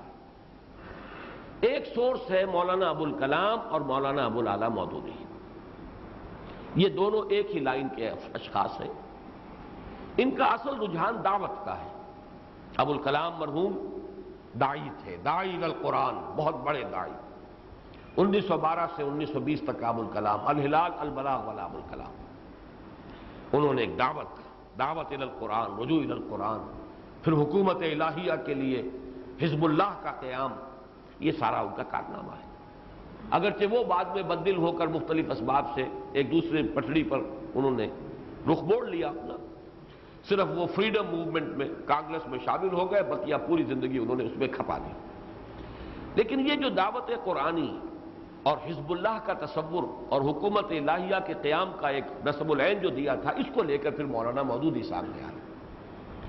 چنانچہ انہوں نے پھر تفہیم القرآن پوری تفسیر لکھی ہے۔ ابوالکلام آزاد نے تو صرف ترجمہ اور کچھ حواشی ہیں، اگرچہ بعض جگہوں پر ان کے بڑے تحقیقی جو ہے تحریریں موجود ہیں، اصحاب کہف کے بارے میں، ذوالقرنین کے بارے میں، یاجوج ماجوج کے بارے میں، سورہ کہف کے مضامین پر تو واقعہ یہ ہے کہ انہوں نے تحقیق کا حق ادا کیا ہے۔ لیکن یہ کہ باقی انہوں نے صرف ترجمہ کیا ہے، ترجمانی کی ہے، کچھ عنوان قائم کیے ہیں، جبکہ مولانا مودودی نے تفہیم القرآن پوری کی پوری کتاب لکھی ہے۔ تو یہ ایک سلسلہ ہے۔ مولانا مودودی کا بھی مزاج داعیانہ اور تحریک، حرکت، اقامت دین کی جد و جہد، چنانچہ یہ ایک سلسلہ ہے جس کی اصل بنیاد کیا ہے؟ حرکت اور دعوت، تحریک، اقامت، حکومت الہیہ کا قیام، اسلامی انقلاب۔ دوسری بڑی سورس ہے مولانا فراہی اور مولانا اصلاحی۔ ان کا خاص جو انداز ہے وہ ہے قرآن مجید کا ایک نظم ہے، نظام القرآن، مقدمہ نظام القرآن اور تفسیر نظام القرآن، یہ مولانا فراہی کی تصنیف ہے، اور انہوں نے سب عربی زبان میں لکھا تھا، جو اصلاحی صاحب نے پھر ترجمہ کر کے اسے شائع کیا ہے۔ اور میں بتا چکا ہوں کہ میرا جو میڈیکل کالج کا دور ہے اس زمانے میں پہلی مرتبہ یہ اردو ترجمہ تفاسیر فراہی کا شائع ہوا، اور اس سے میں اس فکر سے متعارف ہوا، اور اس میں اصل زور ہے عربی لغت، اسالیب بیان اور نظم قرآن، آیات کا باہم نظم اور ربط،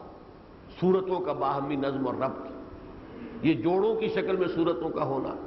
یہ در حقیقت اسی مکتبہ فکر کی دریافت ہے۔ پھر خاص طور پر 7 گروپوں میں پورے قرآن کا منقسم ہونا، یہ مولانا اصلاحی صاحب کی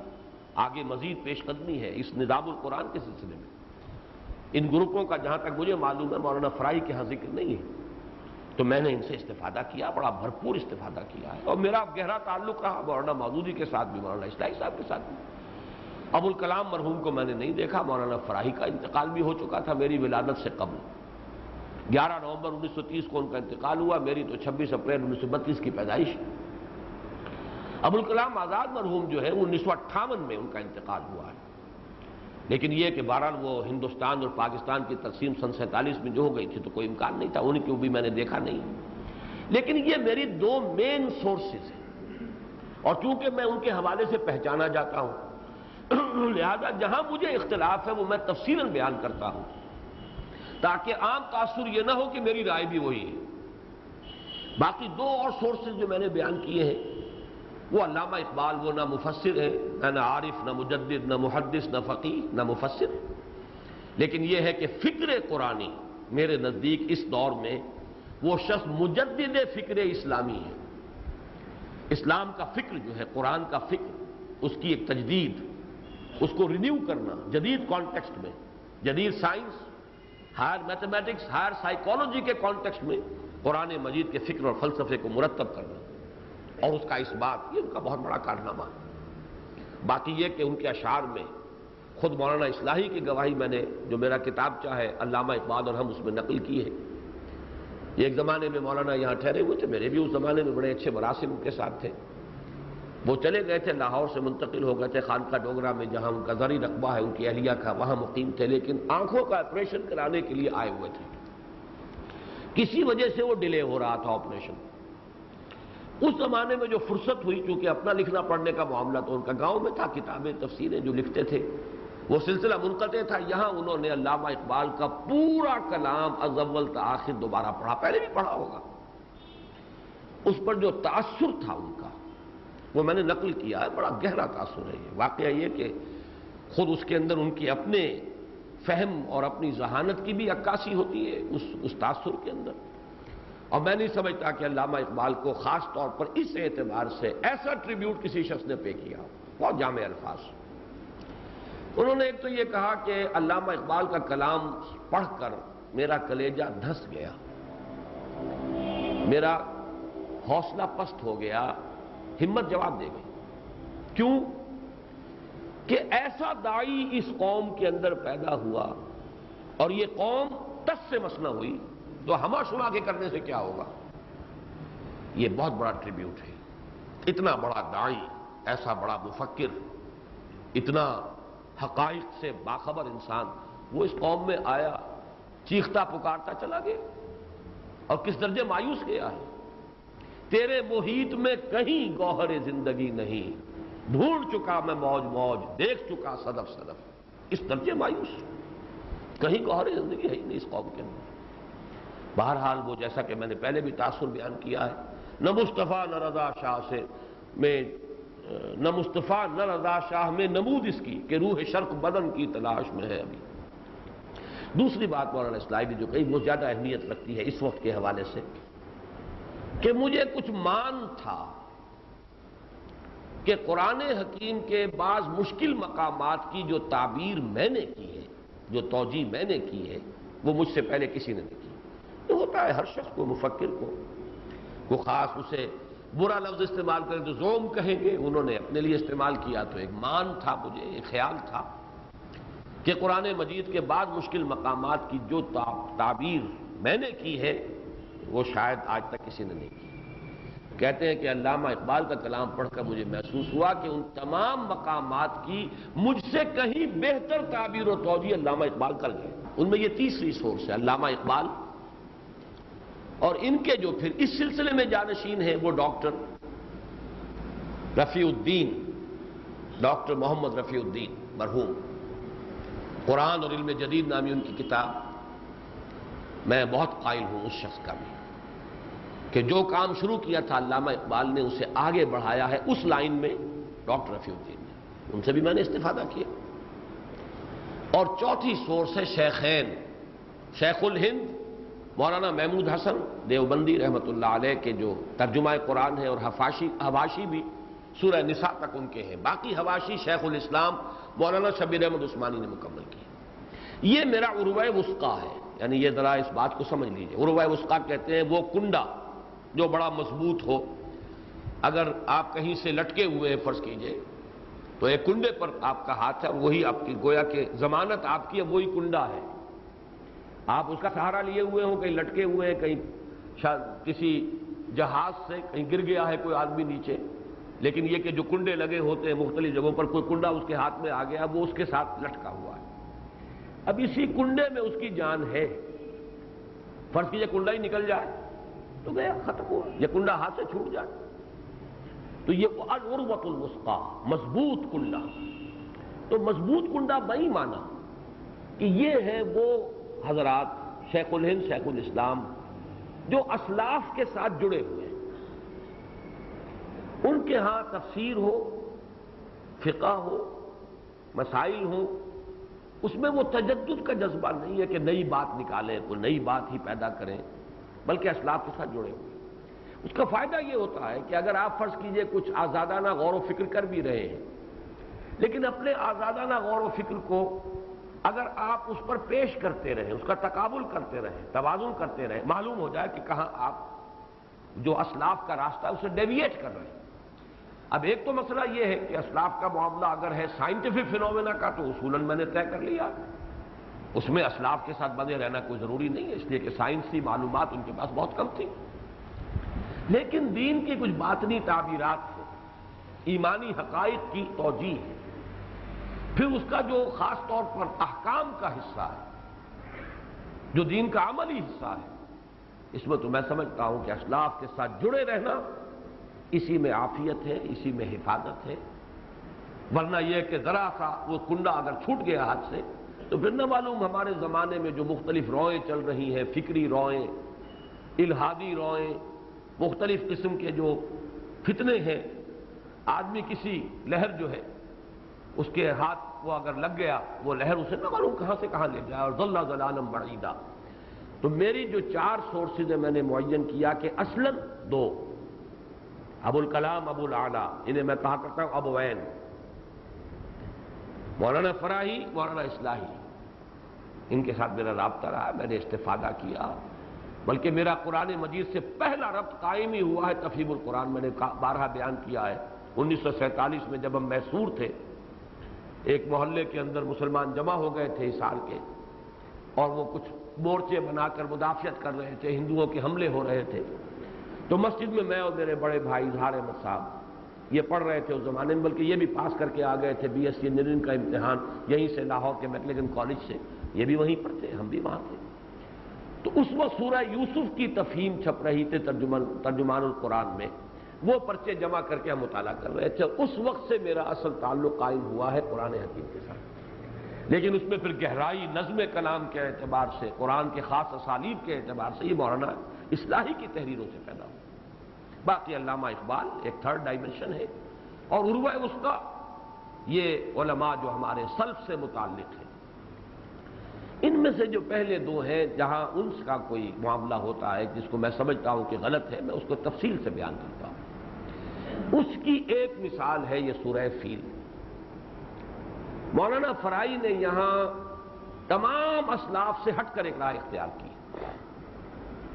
میں اس سے پہلے سورۃ العصر کے ضمن میں مولانا فراہی کے ساتھ جو میرا تعلق ہے، خاص طور پر سورۃ العصر کی تفسیر میں جو ان کا اونچا مقام میرے اپنے علم کی حد تک اور فہم کی حد تک ہے، میں اس کا بیان کر چکا ہوں، لیکن یہ کہ یہ دوسرا رخ بھی میں چاہتا ہوں کہ آج بیان ہو جائے۔ یہاں مولانا فراہی کے ذہن میں ایک خیال آیا، کیوں آیا اس کا ایک پس منظر ہے، وہ میں بعد میں بیان کروں گا، کہ یہ چڑیوں کا آنا اور چڑیوں کے ذریعے سے کنکروں کا مارا جانا اور اس سے ہلاک ہو جانا، کوئی جدید سائنسی ذہن اسے قبول نہیں کرتا، لہذا کوئی اور توجیہ۔ یہ توجیہ جو انہوں نے کی وہ یہ کہ اس کا ترجمہ یہ کیا ہے، الم تری کیف فعل ربک باصحاب الفیل، اے قریش، یہاں اب واحد کا صیغہ نہیں جمع کا، اور یہ میں عرض کر چکا ہوں، اس کی گنجائش موجود ہے۔ اے قریش، تم نے دیکھا نہیں جو کیا تمہارے رب نے ہاتھی والوں کے ساتھ؟ الم یجعل کیدہم فی تضلیل، کیا اس نے ان کی چال کو غیر مؤثر نہیں کر دیا، بھٹکا کر نہیں رکھ دیا، بیکار نہیں کر دیا؟ وارسل علیہم طیرا ابابیل، اور بھیج دیے ان پر پرندے جھنڈ کے جھنڈ، ترمیہم، اب یہاں پرندے نہیں ہے ترمی کا فاعل، تم مارتے تھے ان کو، تو مارتا تھا ان کو، واحد کا صیغہ ترمی۔ یہ ترمی یا واحد مذکر حاضر کا صیغہ ہو سکتا ہے یا واحد مؤنث غائب کا صیغہ، رما یرمی سے بسم اللہ اولہ آخرہ۔ تو میں عرض کر رہا تھا کہ بجائے اس کے کہ وہ کنکریاں پرندوں کی طرف سے مارے جانے کا جو تصور جو میں پیش کر چکا ہوں اس کو وہ تسلیم کرتے،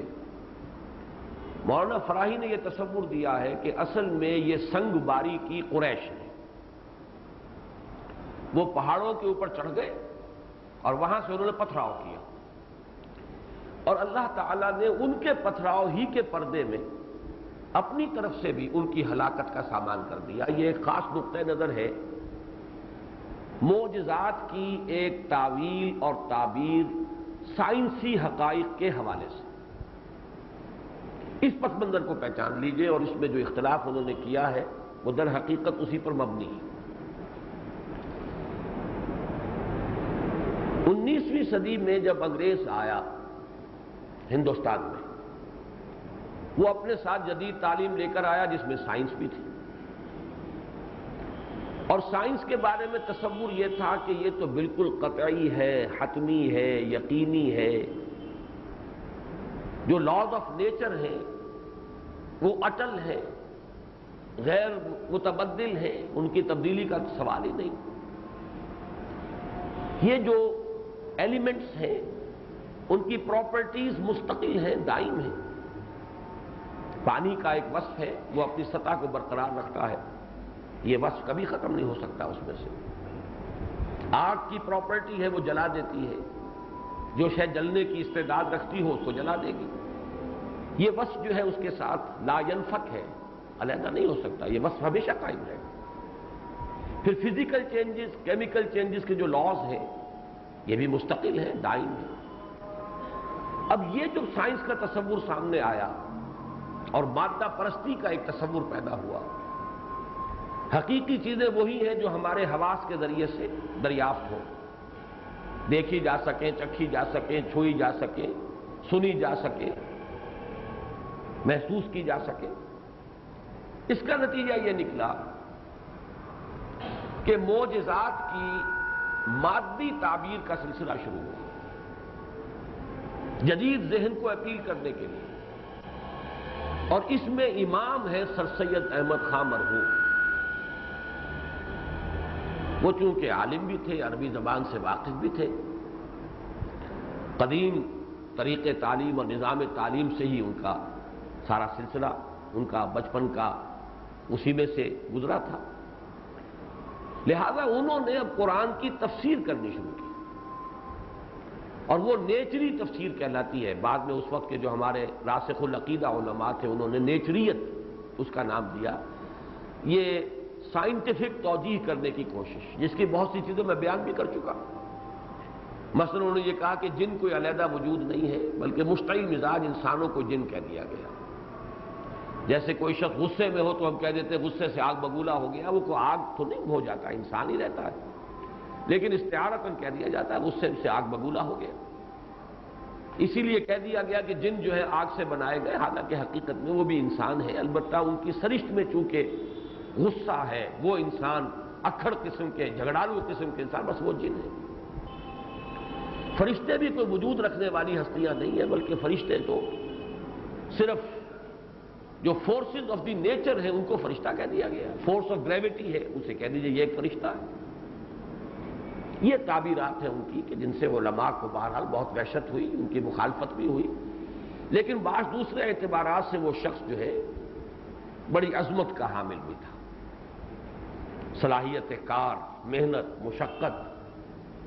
قومی ان کا خلوص اور اخلاص، مسلمانوں کی بہبود، اس کے لیے کوشاں ہونا، اس کے لیے جد و جہد، تو جو بڑے انسانوں کے اندر اوصاف ہوتے ہیں وہ اوصاف بھی ان میں موجود تھے۔ سر سید مرحوم نے جو تعبیرات کی ہیں ان میں سے ایک تعبیر یہ ہے مثلا اس صورت کے بارے میں کہ یہ پرندے نہیں تھے، طائرن اصل میں کہا گیا ہے، جس کو قرآن کہتا طائر طائرکم معکم، نحوست، اللہ نے ان پر نحوست بھیج دی اور اس نحوست کی وجہ سے وہ ہلاک ہو گئے۔ یہ پرندے ورندوں کا آنا اور پرندوں کی چوچوں میں اور ان کے پنجوں میں کنکریوں کا ہونا اور اس سے ہاتھیوں کا ہلاک ہو جانا کیسے ممکن ہے؟ انہونی بات ہے، یہ تو بالکل عقل میں نہیں آتی۔ کیا کہیں گے اگر دنیا کے سامنے ہم یہ تفسیر بیان کریں گے، دنیا میں کیا کہے گی؟ یہ تو بالکل غیر معقول لوگ ہیں۔ تو معقولیت پسندی جو تھی، ریشنلزم، ایک ریشنلزم تھا قدیم دور میں آیا تھا، وہ منطق کی بنیاد پر جو فلسفہ پیدا ہوا تھا اس سے ایک قدیم قسم کا ریشنلزم، عقلیت پرستی، اور ایک یہ جدید عقلیت پرستی پیدا ہوئی، سائنٹیفک ریشنلزم، سائنسی بنیادوں کے اوپر عقلیت پرستی۔ اس کے امام جو ہیں بر عظیم پاک و ہند میں وہ سر سید احمد مرحوم ہیں۔ یہی وجہ میں نے ان کا وہ شعر بھی سنایا، جب فرشتہ کوئی نہیں تو حضرت جبرائیل بھی کوئی نہیں، قرآن کون لایا؟ یہ تو در حقیقت خود قلب محمدی سے اس کا علم کا اور وحی کا فوارہ پھوٹا ہے، کوئی فرشتہ نہیں ہے وہی لانے والا۔ ز جبریل امی قرآن پیغام نمی خواہم، ہما گفتار معشوق است قرآن کے مندار۔ اس صورت میں بھی انہوں نے یہی شکل اختیار کی۔ بلکہ میں ساتھ ہی عرض کر دوں کہ یہ جو میرے پاس مصحف ہے یہ پروفیسر یوسف سلیم چشتی صاحب کا تھا جو انہوں نے مجھے عنایت کیا، اور یہ ایک جدید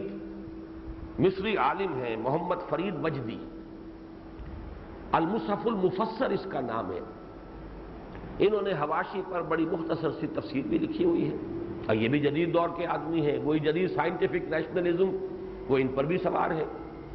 چشتی صاحب نے اسے انٹرلیف کرا لیا تھا، ہر دو صفحوں کے، دو ورقوں کے مابین دو ورقے لگے ہوئے ہیں۔ میں آج کل انہی پر نوٹس تیار کرتا ہوں اپنے درس کے لیے، تو یہ مجھے بہت سہولت ہے اس مصحف کے ذریعے سے۔ میں نے دیکھا کہ اس میں محمد فرید وجدی نے بھی ویسی ہی بات کہی، اس لیے کہ یہ مصر، یہ میرا جو کتاب چاہے اسلام کی نشت ثانیہ کرنے کا اصل کام، میں نے یہی عرض کیا تھا کہ اس جدید سائنٹیفک ریشنلزم کے دو مرکز قائم ہوئے، ایک ہندوستان میں سر سید احمد خان اور ان کے تلامذہ، ان کا مکتبہ فکر، اور دوسرا مصر میں علامہ رشید رضا، مفتی محمد عبدہ، ان کا اسکول آف تھاٹ۔ تو ان فرید وجدی نے بھی کہا ہے کہ یہ جو پرندے اللہ نے بھیجے، ہو سکتا ہے کہ یہ بیکٹیریا کو پرندے کہہ دیا گیا، اور تعاون کے بیکٹیریا، ولا يبعد ان تكون تلك الطيور میکروبات الطاعون اذ لا مانع من تسمیتها طیورا، تو ان کو بھی مائکرو بیکٹیریاز جو ہے ان کو بھی کہا جا سکتا ہے پرندے، تو صرف اللہ تعالیٰ کی طرف سے یہ جراثیم بھیج دیے گئے اور ان جراثیم کی وجہ سے وہ سب ہلاک ہو گئے، تعاون نکلی، اس میں کوئی پرندے وغیرہ نہیں آئے۔ یہ میں نے چاہا کہ سر سید کا فکر کہ یہ صرف نحوست تھی، طیر کے معنی یہاں پہ نحوست، حالانکہ صحیح بات یہ کہ قرآن مجید میں جب وہ لفظ آتا ہے تو طائر کے معنی تو ہے نحوست، طیر کا لفظ اس معنی میں کہیں مستعمل نہیں۔ پھر بڑی پیاری بات کہی ہے مولانا حفظ الرحمان سہاروی رحمۃ اللہ علیہ نے، قصص القرآن جو ان کی کتاب ہے اس کی جلد سوئم، جن حضرات کو اس مضمون سے دلچسپی ہو وہ اصحاب فیل پر جو ان کا چیپٹر اس کا مطالعہ کریں، بڑی خوبصورتی سے اور بڑے ادب کے ساتھ۔ مولانا فراہی سے بھی اختلاف کیا انہوں نے، اور سر سید پر تو بہرحال ان کا تنقید کا انداز جو ہے وہ ذرا جارحانہ ہے، لیکن مولانا فراہی کی تعظیم کرتے ہوئے اور ان کی خدمت قرآن کا اعتراف کرتے ہوئے، ان کے علم کو مانتے ہوئے بڑے ہی ادب کے ساتھ انہوں نے لیکن تنقید شدید کی ہے کہ ان کا یہ تعبیر ان کی صحیح نہیں ہے۔ اور بڑی پیاری بات انہوں نے کہی ہے کہ سر سید نے جو کہا ہے کہ نحوست بھیج دی، تو نحوست کے لیے اول تو لفظ طائر مستعمل نہیں، اور اگر ہو بھی تو اس کے لیے ارسال نہیں ہوتا، انزال ہوتا۔ ارسال کہتے ہیں عربی زبان میں بھیجنا، یا یہ کہ کسی شے کو آپ نے روکا ہوا ہے اور پھر جیسے کہ کوئی شکاری کتا ہے، شکاری کتا جو زور لگا رہا ہوتا ہے اور آپ نے اس کی جو ہے وہ زنجیر کھینچی ہوئی ہے، جب آپ نے چھوڑ دیا اب وہ تیر کی طریقے سے جا رہا ہے۔ تو کسی شے کو بڑی تیز رفتار کے ساتھ کہیں پر بھیج دینا، چھوڑ دینا کسی پر، یہ ہے ارسال۔ ارسل علیہم طیرا ابابیل، پرندوں کے لیے تو بات سمجھ میں آتی ہے کہ وہ پرندے جھنڈ کے جھنڈ آئے ہیں، جس طریقے سے کہ چونکہ جن لوگوں نے بھی دیکھا ہے جب آتا ہے ٹڈی دل کس طریقے سے وہ آسمان جو ہے وہ بھی چھپ جاتا ہے، اور دن کے وقت جو ہے معلوم ہوتا ہے کہ شام ہو گئی ہے، اس لیے کہ پوری تمازت جو ہے سورج کی اس کو روک لیتے ہیں وہ۔ تو اس طرح کے جھنڈ آئے، اور ہر پرندے کے چونچ میں اور پنجوں کے اندر وہ کنکریاں تھیں جو انہوں نے پھینکی اور ماری، اور انہی سے اللہ تعالیٰ نے ان کو ہلاک کیا۔ لیکن سر سید کی بھی بات میں نے آپ کو بیان کر دی، اور یہ محمد فرید مجدی مصری جو ہے ان کی بات بھی بیان کر دی۔ اب اس کے بیچ میں رائے ہے مولانا فراہی رحمۃ اللہ علیہ کی، افسوس ہے کہ انہوں نے یہ رائے اختیار کی، کاش کہ وہ جو سلف کا معصور جو نقطہ نظر ہی اسی کو اختیار کرتے۔ ان کا کہنا یہ ہے کہ میرے لیے یہ بات قابل تسلیم نہیں ہے کہ قریش اتنے بزدل ہو گئے تھے کہ وہ اللہ کے گھر کو چھوڑ کر اور بالکل اس سے لا تعلق ہو کر صرف اپنی جانیں بچا کر اور پہاڑوں میں چلے گئے، بلکہ یہ تو ان کا در حقیقت طریق مدافعت تھا۔ انہوں نے کہا یہ ہے کہ یہ جو قید کہا گیا ہے، یہ اس لیے قید کہا گیا ہے کہ اس نے وہ زمانہ وہ چنا تھا حملے کے لیے ابرہہ نے، جبکہ حجاج جو ہیں، بلکہ انہوں نے تو عجیب بات کہی ہے کہ حج کا زمانہ اس نے چنا جبکہ حجاج بھی وہاں موجود ہوں، تاکہ وہ دیکھ لیں کہ کس طرح تمام عرب کے کونے کونے سے آئے ہوئے حاجی دیکھ لیں کہ کس طریقے سے وہ جس کو سمجھتے تھے اللہ کا گھر وہ منہدم ہو گیا، اور اسی طریقے سے مرکزیت جو ہے کعبے کی وہ ختم ہو گئی۔ جبکہ تقریباً دوسرے تمام مفسرین کا کہنا یہ ہے کہ یہ محرم میں اس کا حملہ ہوا ہے، اور حضور صلی اللہ علیہ وسلم کی ولادت جو ربیع الاول کی 9 تاریخ کو ہے، اکثر مشہور ہے 12 تاریخ، لیکن زیادہ جو اب محققین کے نزدیک جو بات زیادہ قرین قیاس ہے وہ 9 ربیع الاول ہے، اس لیے کہ پیر کا دن جو ہے وہ 12 کو نہیں بلکہ اس سال میں پیر کا دن جو ہے وہ 9 ربیع الاول کو پڑتا ہے۔ بہرحال 50 دن قبل یہ واقعہ پیش آیا اصحاب حضور کی ولادت سے۔ تو یہ وہ زمانہ تھا کہ حاجی واپس جا چکے تھے، اور قید ہمارے نزدیک لفظ اس لیے آیا ہے کہ اصل تدبیر اس کی یہ نہیں تھی کہ وہ در حقیقت کعبے ہی کو صرف ایک مذہبی مرکز ہونے کی حیثیت سے منہدم کرنا چاہتا تھا، بلکہ وہ تو چاہتا تھا کہ اس کی بنا پر جو مقام حاصل ہے قریش کو اور اس کی وجہ سے جو قابض ہے وہ تجارت کے اوپر، وہ سلسلہ ختم ہو جائے۔ ان کا کہنا یہ ہے کہ نہیں، صورت یہ تھی کہ یہ قریش پہاڑوں پر چڑھے جان بچانے کے لیے نہیں، پتھراؤ کرنے کے لیے۔ تو ترمیہم میں واحد مخاطب کا صیغہ ہے وہی کہ جو علم ترا میں ہے، ترمی کے فاعل پرندے نہیں ہیں، ترمیہم تو مارتا تھا، یعنی اے مخاطب، اے وہ لوگ کہ جو اس وقت موجود تھے، تم سنگ باری کر رہے تھے ان ہاتھیوں پر بھی اور لشکر پر بھی، جس سے کہ اللہ تعالیٰ نے انہیں بنا کر رکھ دیا بھس کھایا ہوا، فجعلہم کعصف ماکول۔ یہ تعویل ہے ان کی، ترمیہم کا فاعل جو ہے بجائے ان پرندوں کو ماننے کے، انہوں نے کہا پرندے تو اصل میں آئے تھے اس لیے کہ یہ اللہ تعالیٰ نے حیوانات کے اندر بھی ایک حص رکھی ہوئی ہے۔ جب بھی کبھی کوئی لشکر چلتا تھا کہیں حملہ آور ہونے کے لیے تو پرندوں کو بھی معلوم ہو جاتا، جو گوشت خور پرندے ہیں، گدھ قسم کے جو لاشیں کھاتے ہیں، مردار خور، انہیں اندازہ ہو جاتا تھا کہیں جنگ ہوگی اور بہت سے لوگ مریں گے اور بہت سے جسم جو ہے پڑے ہوئے ملیں گے ہمیں، اور ہم جا کر ہماری ضیافت کا سامان ہونے والا ہے، تو وہ جھنڈ کے جھنڈ جو ہے لشکر کے ساتھ آیا کرتے تھے۔ یہ اس لشکر کے ساتھ آئے تھے اس امید میں کہ جب ہلاکت ہوگی اور یہ حملہ کرنے جا رہے ہیں، جنگ ہوگی تو ہمیں بہت سی انسانی لاشیں جو ہے ہماری ضیافت کا سامان ہوگا، اس معنی میں وہ پرندوں کا تذکرہ ہے، ورنہ وہ پرندے اللہ نے اس لیے نہیں بھیجے تھے کہ ان کے ذریعے سے انہیں ہلاک کریں۔ یہ تعبیر اور یہ توجیہ سلف کی متفق علیہ مجمع علیہ توجیہ اور تعبیر کے خلاف ہے۔ اب اس کا پس منظر جو میں نے بیان کیا اس کو اچھی طرح سمجھ لیجئے۔ سر سید کے مکتبہ فکر میں معاذ اللہ میں مولانا فراہی کو اس مکتبہ فکر کا آدمی نہیں سمجھتا، لیکن سر سید سے متاثر وہ تھے۔ سر سید ہی نے انہیں 20 برس کی عمر میں، جبکہ مولانا فراہی نے علوم عربیہ کی تحصیل مکمل کر لی تھی، پھر وہ اینگلو اورینٹل کالج علی گڑھ جو قائم کیا تھا سر سید مرحوم نے، اس میں داخلے کے لیے انگریزی کی تعلیم حاصل کرنے کے لیے اس میں انہوں نے چاہا کہ داخل ہو جائیں، تو سفارشی خط جو لکھا تھا، پرنسپل انگریز تھا اس وقت، اس کے نام سر سید نے لکھ کر دیا تھا خط کہ یہ نوجوان آ رہا ہے، یہ عربی فارسی کا بہت بڑا عالم ہے، اب یہ انگریزی علوم پڑھنا چاہتا ہے، اسے کالج میں داخلہ دے دیجیے۔ پھر سر سید جو ہے اتنے ان سے گہرے مراسم رکھتے تھے کہ سن 1900 میں 1864 کے آس پاس ہے مولانا فراہی کی ولادت، تو 36 برس کی عمر میں، اور یہ اس وقت پرنسپل یہ عربی کے پروفیسر ہو چکے تھے علی گڑھ کالج کے اندر۔ اس وقت لارڈ کرزن نے دورہ کیا تھا کچھ عرب سرداروں سے کچھ نیگوسیشنز کرنے کے لیے، خلیج فارس کا اور ساحل عرب کا،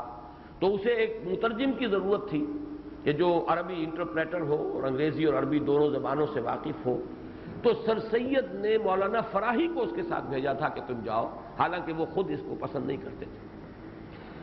البتہ یہ کہ سر سید کے تمام فکر کے وہ قائل نہیں تھے۔ سر سید نے اپنی تفسیر کا ترجمہ عربی زبان میں کرانا چاہا، فرمائش کی کہ مولانا فراہی ترجمہ کر دیں، انہوں نے انکار کر دیا کہ میں اس معصیت میں حصے دار نہیں بننا چاہتا، اس گمراہی میں میں شریک نہیں ہونا چاہتا۔ یہ مولانا فراہی کا قول، انہوں نے اس تفسیر کا بحث کے مجموعی اس تفسیر کا ترجمہ کرنے سے انکار کر دیا۔ اور الحمدللہ کہ ابھی مجھے خیال آیا ہے، نوٹ کرا دوں، بعین ہی یہ معاملہ میں نے کیا ہے مولانا اصلاحی صاحب کی تفسیر تدبر قرآن کے ساتھ، جب چوتھی جلد میں انہوں نے رجم کو ماننے سے انکار کیا ہے، جس پر پوری امت کا اجماع رہا ہے،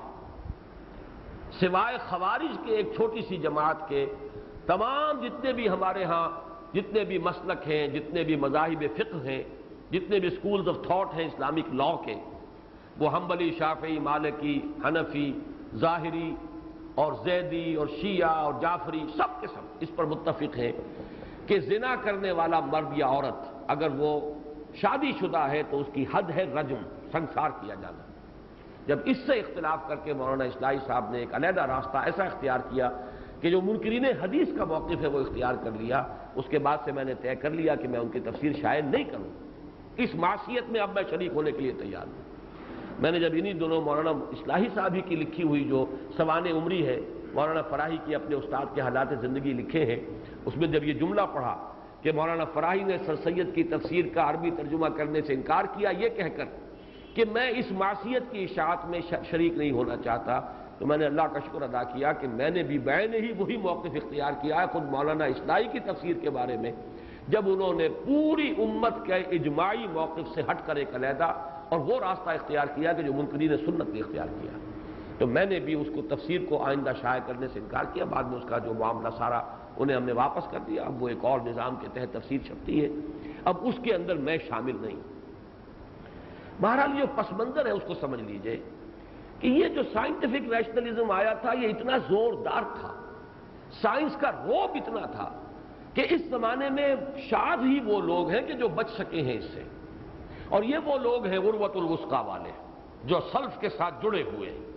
جنہوں نے سلف کے ساتھ اپنے آپ کو مضبوطی کے ساتھ باندھا ہوا ہے، صرف وہ بچ سکے ہیں، ورنہ کوئی کم کوئی زیادہ، کوئی کسی قدر تھوڑا کوئی کسی قدر زیادہ، کسی نہ کسی درجے میں اس دور میں سائنٹیفک نیشنلزم سے متاثر ہوئے۔ اور مولانا فراہی کا تو چونکہ قرب رہا بہت بڑا، جیسے ہمارے ہاں ادارہ ثقافت اسلامیہ قائم ہوا، خواجہ عبدالحکیم، ڈاکٹر عبدالحکیم، بڑی زبردست شخصیت، اور انہوں نے چھاپ ڈالی ہے۔ وہ علماء جو ادارہ ثقافت اسلامیہ میں داخل ہوئے اور شامل ہوئے اور انہوں نے کام کیا، ان پر ڈاکٹر عبدالحکیم کے فکر کی کوئی نہ کوئی چھاپ ضرور پڑی، کسی نہ کسی درجے میں وہ اس جدیدیت سے متاثر ہوئے ہیں۔ یہی معاملہ ہوا ہے سر سید کے زیر اثر مولانا فراہی کا بھی، لیکن بہت تھوڑا ہوا ہے، خاص طور پر اس صورت کی تفسیر میں تو اکثر چونکہ ہمارے مفسرین نے پھر ان پر تنقید کی ہے، مولانا مودودی نے بھی بڑی جامع تنقید کی ہے، ان کے دلائل جو ہیں ان کا رد کیا ہے، لیکن افسوس یہ ہے کہ مولانا اصلاحی صاحب نے پھر اپنی امکانی حد تک اپنے استاد کی تفسیر کی مدافعت کرتے ہوئے مولانا مودودی کے الزامات کا جواب دیا۔ البتہ ایک نقطہ جو میں بیان کر رہا ہوں، زیادہ تفصیل میں نہیں جانا چاہتا، ایک بات تو یہ اور نوٹ کر لیجئے کہ اس دور میں شاذ ہی کوئی بچا، یہاں تک کہ خالص اہل حدیث مکتب فکر کے جو مفسر ہیں، مولانا صلاح اللہ امرتسری، وہ بھی چونکہ اس دور کے آدمی ہیں، یہ سائنس کا روب اور سائنس کی دھاک اور سائنٹیفک ریشنلزم سے مروبیت، چنانچہ وہ بہت سے حضرات کے علم میں ہوگا، میں نے بیان کیا ہے کہ انہوں نے وہ جو سورہ بقرہ میں آیا ہے، حضرت ابراہیم علیہ السلام نے اللہ سے عرض کیا تھا کہ ارنی کیف تحیی الموتیٰ، جس کا جواب اللہ تعالیٰ نے فرمایا کہ ایسا کرو کہ 4 پرندوں کو اپنے سے مانوس کر لو، اور جو بھی اس مقام کی تفسیر ہے تمام امت کی وہ یہ ہے کہ پھر انہیں ہلاک کرو، ان کے ٹکڑے کرو، ان کا قیمہ بناؤ، پھر ان کے گوشت کو آپس میں ملا دو، اور پھر تھوڑا تھوڑا سا گوشت جا کر 4 پہاڑیوں پہ رکھ دو، پھر بلاؤ انہیں، چونکہ وہ مانوس تھے تم سے، تمہاری آواز پر دوڑ کر آ جاتے تھے، پھر بلاؤ اور وہ تمہارے پاس دوڑتے ہوئے آ جائیں گے۔ اس کی انہوں نے توجہ یہ کی ہے کہ قیمہ ویمہ کرنا نہیں ہے، بلکہ یہ ہے کہ صرف ان کو اپنے سے مانوس کر لو، اور ایک ایک پرندے کو سالم اور جاندار پرندے کی حیثیت سے 4 پہاڑیوں پہ رکھاؤ، پھر پکارو تو وہ آ جائیں گے۔ اب سوال پیدا ہوا کہ پھر اس میں وہ خاص بات کیا ہوئی؟ ایک صاحب نے بڑا فقرہ چست کیا ہے، ہر بٹیر باز جو ہے جانتا ہے کہ اس کا جو بٹیرا ہوتا ہے جب وہ اس کو پکارتا تو آ جاتا ہے، ہر کبوتر باز کو معلوم ہے یہ۔ تو قرآن اتنے اہتمام کے ساتھ جو بیان کر رہا ہے کہ حضرت ابراہیم کی استدعا، رب ارنی کیف تحیی الموتیٰ، قال اولم تؤمن قال بلی ولکن لیطمئن قلبی، تو جب تک کہ کوئی خرق عادت، کوئی بالکل قانون تعویض سے علیحدہ کوئی شے نہ ہو کہ اپنے ہاتھ سے اس کے ٹکڑے کیے ہوں اور پھر جا کر رکھ دیے گئے ہوں، اور جب پکارا جائے تو وہ آ جائیں، تو معلوم ہو جائے، پہچان لے میں یہ وہی پرندے ہیں جن کا میں نے قیمہ کیا تھا، تو معلوم ہوا کہ کیف تحیی الموتیٰ والی بات جو ہے اس میں انسان کو اطمینان ہوا۔ یہ بات مجھے بتائی ہے، یہ بھی میں عرض کر دوں، اچھا ہے ریکارڈ پر آ جائے، سن 70 میں جب میں مدینہ منورہ میں تھا، تو یہ جو لکھوی برادران ہیں اس وقت اہل حدیث کے جو امیر ہیں، مولانا معین الدین لکھوی، وہ بہت مشہور ہیں آج کل، ان کے بڑے بھائی محی الدین لکھوی، وہ اب ذرا گوشہ نشین ہو چکے ہیں، درویش منش انسان ہیں۔ سن 51 میں انہوں نے الیکشن لڑا تھا پنجاب اسمبلی کا، اور وہ واحد نمائندے پھر قرار پائے تھے جماعت اسلامی کے پنجاب کی پروونشل اسمبلی میں۔ ان کے والد مرحوم مولانا محمد علی لکھوی سے میری ملاقات ہوئی، یہ سن 70 میں رمضان مبارک کے دوران مدینہ منورہ میں، اور انہوں نے کہا کہ ہم نے بات کی تھی مولانا ثناء اللہ امرتسری سے کہ یہ کیا بات آپ کر رہے ہیں؟ انہوں نے کہا بھائی میں کیا کروں، میری بڑی مجبوری ہے، مجھے چونکہ آریہ سماجیوں سے بات کرنی پڑتی ہے، مجھے چونکہ عیسائی مشنریز سے مناظرے کرنے پڑتے ہیں، تو ایسی باتیں میں کیسے مانوں جو ان سے نہ منوا سکوں، لہذا میں وہ توجیہ کرنے کی کوشش کر رہا ہوں کہ جو وہ ان کے لیے بھی قابل قبول ہو جائے، میری مجبوری یہ ہے۔ یہ بڑی پیاری بات ہے جو انہوں نے کہی اور مولانا محمد علی لکھوی نے مجھے بتائی۔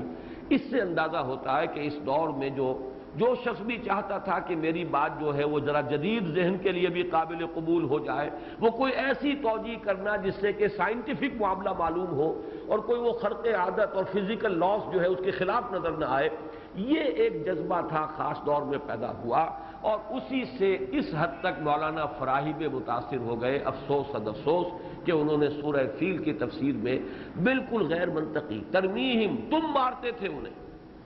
اور اس پر جو بھی ہے یعنی اس کی تردید میں جو بات میں نے ابھی عرض کیا، مولانا حفظ الرحمان سواروی کی کتاب میں تفصیل سے پڑھ لیجئے، اجمالاً مولانا مودودی صاحب کے ہاں دیکھ لیجئے، لیکن ایک لفظ جس پر میری نگاہ زیادہ جمی ہے، جس سے کہ مولانا فراہی کی بات کی قطعاً نفی ہو جاتی ہے، اور حیران ہوں میں کہ مولانا حفظ الرحمان سہروردی نے بھی اس کو اتنی صراحت سے تذکرہ نہیں کیا اس بات کا، اور مولانا مودودی کا ذہن تو ادھر منتقل ہوا ہی نہیں، حالانکہ انہوں نے اس تفسیر کی بڑی تردید کی ہے، نفی کی ہے۔ اور وہ یہ ہے کہ یہاں سجیل کا لفظ جسے خود مولانا فراہی کہتے ہیں، یہ سنگ گل ہے، کنکریاں۔ اگر کوئی انسان دوسرے دشمن کو ہلاک کرنے کے لیے پھینکے گا یا مارے گا تو کنکری نہیں مارے گا، کنکری مارنا تو سمبولک شے ہے، اور انسان جتنے زور سے بھی کنکری پھینک دے گا اس کا مومنٹم کیا ہوگا کہ وہ انسانوں کو ہلاک کرنے یا ہاتھیوں کو ہلاک کرنے کا ذریعہ بن سکتی ہے کنکری۔ یا تو یہ ہو کہ آپ پہاڑوں پر چڑھ گئے ہیں اور نیچے تنگ درا ہے، وہاں سے لشکر کو گزرنا ہے، تو بڑے بڑے پتھر آپ لڑکائیں، تب تو اس لشکر کے ہلاک ہونے کا کوئی سوال ہے۔ یا چلیے آپ ذرا بلندی پر کھڑے ہو کر اگر پتھر جو ہے چھوٹے ہی پتھر مارے تو اس سے بھی کسی کا کوئی گردن پہنچ سکتا ہے، لیکن کنکری کا مارنا کوئی کھیل تو نہیں تھا، یہ کوئی سمبولک چیز تو نہیں تھی۔ وہ کنکریاں ہی ہم مارتے ہیں شیطانوں کو، رمی جمرات، لیکن وہ ظاہر بات ہے کہ وہ کنکری انہیں ہلاک کرنے کے لیے نہیں ہے، وہ ایک علامت ہے، ایک ریچول ہے، ایک سمبولک اس کی حیثیت ہے۔ تو ترمیہم بحجارۃ من سجیل، اگر واقعہ وہ ہوتا جو وہ بیان کر رہے ہیں تو محض حجارہ کہنے کا پر بات مکمل ہو جاتی۔ من سجیل نہیں، وہ سنگ گل، وہ مٹی جو کہ دھوپ میں تمازت کی وجہ سے پک کر کنکریاں بن گئی، وہ کنکریاں ہیں۔ اور صحیح بات ہے کہ پرندوں کی چونچ میں اور پرندوں کے پنجوں میں آنے والی تو کنکری ہو سکتی ہے، وہ کوئی بڑا روڑا تو اٹھا کے نہیں لا سکتے اپنی چونچ میں۔ اور وہ کنکری جو ہے، جو کہ تعبیر ہے تمام ہمارے اسلاف کی کہ وہ کنکریاں ہیں جو پڑی ہیں ان پر، اور بلندی سے آنے کی وجہ سے ان کے اندر وہ مومنٹم پیدا ہوا ہے جس کی وجہ سے انہوں نے بلٹس کا کام کیا۔ بالکل صاف بات، واضح بات، اور میرا یقین اس پر مزید قائم ہوا کہ قرآن مجید اپنی حفاظت کرنے کے لیے خود کافی ہے۔ یہ سجیل کا لفظ یہاں نہ ہوتا تو بہت کچھ کہنے کے لیے موقع مل گیا تھا، لیکن سجیل کا لفظ کافی ہے یہاں۔ حالانکہ غور کیجئے کہ ایک اعتبار سے اس کی یہاں کوئی ضرورت نہیں محسوس ہوتی۔ ترمیہم بحجارۃ، ایک تو یہ کہ جو فواصل آیات ہے، جو قافیہ ہے یہاں، اس کی رعایت ہو گئی۔ الم تر کیف فعل ربک باصحاب الفیل الم یجعل کیدہم فی تضلیل وارسل علیہم طیرا ابابیل ترمیہم بحجارۃ من سجیل۔ لیکن اس کے علاوہ جو بات سامنے آئی وہ یہ ہے کہ اس سجیل کے لفظ نے اس غلط تعبیر کا راستہ روک دیا۔ اسی طرح کی غلط تعبیر کی ایک مثال ہے کہ یہ جو جدید ہے انداز تفسیر، اس کا میں نے اس سے پہلے بھی بیان کیا ہے کہ جو حضرت موسیٰ علیہ السلام قوم کو لے کر گزرے اور سمندر پھٹ گیا عصا کی ضرب مارنے سے، اللہ تعالیٰ کے حکم سے، جب جو وضرب بعصاک اپنے اس عصا سے سمندر پر ضرب لگاؤ، تو اس کی تعبیر یہ کی گئی ہے جدید اس دور میں، جس کی انتہا پھر جو ہے غلام احمد پرویز، یہ فکر جو ہے اپنی انتہا کو پہنچا غلام احمد پرویز کی جو بھی انہوں نے مفہوم القرآن لکھا ہے اور ان کی تصانیف ہے، وہ یہ کہ یہ اصل میں مد و جزر کا معاملہ تھا۔ جب حضرت موسیٰ علیہ السلام لے کر پہنچے سمندر کے کنارے اپنی قوم کو، وہ دریا اس وقت جزر پر تھا، سمندر ذرا ہٹا ہوا تھا ساحل سے، زمین نکلی ہوئی تھی، اس میں سے گزر گئے، اور جب فرعون آیا تو وہ مد کی کیفیت تھی، پھر جو ہے وہ اس کے اوپر ٹائیڈ جو ہے وہ ہائی ٹائیڈ کا وقت تھا، لہذا وہ لشکر جو ہے وہ، تاکہ یہ نہ کہنا پڑے کہ عصائے کی ضرب سے سمندر پھٹ گیا۔ لیکن جو حضرات قرآن مجید سے واقف ہیں انہیں معلوم ہے کہ قرآن کے الفاظ یہاں ہیں فانفلق البحر وکان کل فرق کالطود العظیم، ہر حصہ پہاڑ یہ سمندر پھٹا اور اس کا ہر حصہ ایک بڑی چٹان کے مانند کھڑا ہو گیا۔ مد و جزر پر یہ کبھی بھی الفاظ جو ہیں اپلیکیبل نہیں ہے۔ مد و جزر میں تو پورا کا پورا سمندر ریسیڈ کرتا ہے، جزر کی حالت میں پورا کا پورا سمندر آگے بڑھتا ہے مد کی صورت میں،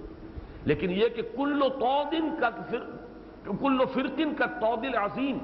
ہر حصے کا ایک چٹان کے مانند کھڑا ہو جانا، یہ تو ایک معجزہ ہے، معجزے کے سوا اس کی کوئی تعویل، کوئی سائنٹیفک تعویل اس کی ممکن نہیں ہے۔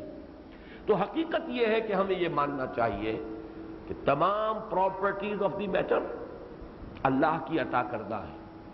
اللہ جب چاہے سلب کر سکتا ہے۔ آل لاز آف دی نیچر، چاہے وہ فزیکل چینج کے لاز ہوں چاہے کیمیکل چینج کے لاز ہوں، وہ اللہ نے بنائے ہیں، اللہ جب چاہے جس قانون کو چاہے توڑ سکتا ہے، عام طور پر نہیں توڑتا، وہ عام طور پر یہ انہی قوانین کے تحت دنیا چل رہی ہے۔ اگر یہ بار بار قوانین ٹوٹتے تو پھر کوئی سائنس ممکن نہ ہوتی، پاسبل ہی نہ ہوتا کوئی سائنس اور ٹیکنالوجی، وہ تو انہی قوانین پر اعتماد کرتے ہوئے تو سائنس بنتی ہے، ٹیکنالوجی وجود میں آتی ہے۔ لیکن یہ نہیں ہے کہ اللہ کے ہاتھ بن گئے معاذ اللہ، کہ اللہ تعالیٰ جو ہے اب چونکہ قانون بنا چکا لہذا اب مجبور ہے، معذور ہے، اب وہ اپنے اس قانون کے خلاف کبھی کچھ نہیں کر سکتا، وہ جب چاہے جس قانون کو چاہے ساقط کر سکتا ہے۔ اور اسی کا نام خرق عادت ہے۔ جو بھی یوزول جو فزیکل لاز ہیں ان کا ٹوٹنا، پھٹ جانا، کٹ جانا، خرق کہتے ہیں پھاڑنے کو، کاٹنے کو۔ اللہ تعالیٰ ان قوانین طبعی کا پردہ چاک کرتا ہے اور اپنی قدرت خصوصی اور اپنی مشیت خصوصی کو ظاہر کر دیتا ہے. اسی کا نام معجزہ ہے، اسی کا نام خرق عادت ہے. تو یہ تباہی جو ہوئی ابرہہ کے لشکر کی، یہ در حقیقت عربوں کی سنگ باری سے نہیں ہوئی، بلکہ ان کنکریوں کے ذریعے ہوئی کہ جو اللہ تعالیٰ کے حکم سے پرندے اپنی چونچ میں لے کر آئے اور ان سے انہوں نے مارا ہے اس لشکر کو، اور اس کے اندر کوئی سمی اثرات بھی تھے جس سے کہ ان کے پھوڑے نکلے، تعاون کی سی کیفیت ہوئی. اکثر و بیشتر لشکر وہیں پر ختم ہو گیا. جو بھاگے وہ بھی کہیں راستوں میں گرتے چلے گئے، اور ابرہہ جو ہے وہ بالآخر اپنے ہاں پہنچ بھی گیا، لیکن بہت ہی سقیم حالت کے اندر، اور وہاں جا کر اس کی موت بھی واقع ہو گئی. یہی تفسیر صحیح ہے، اسی پر ہمیں جمنا چاہیے. اسلاف کے عروۃ الوثقیٰ کے ساتھ بھی ہمیں اپنے آپ کو باندھ کر رکھنا چاہیے، اور خام خواہ کی جدید سائنس، اور یہ تو میں عرض کر چکا ہوں اصل میں کہ سر سید مرحوم اور اسی طریقے سے مولانا فرائی، ان کا اس اعتبار سے معاملہ ہمدردی کے قابل ہے کہ ان کا دور وہ تھا جب کہ سائنس کی دہشت بہت تھی. نیوٹونین فزکس کا دور تھا. وہ قوانین جو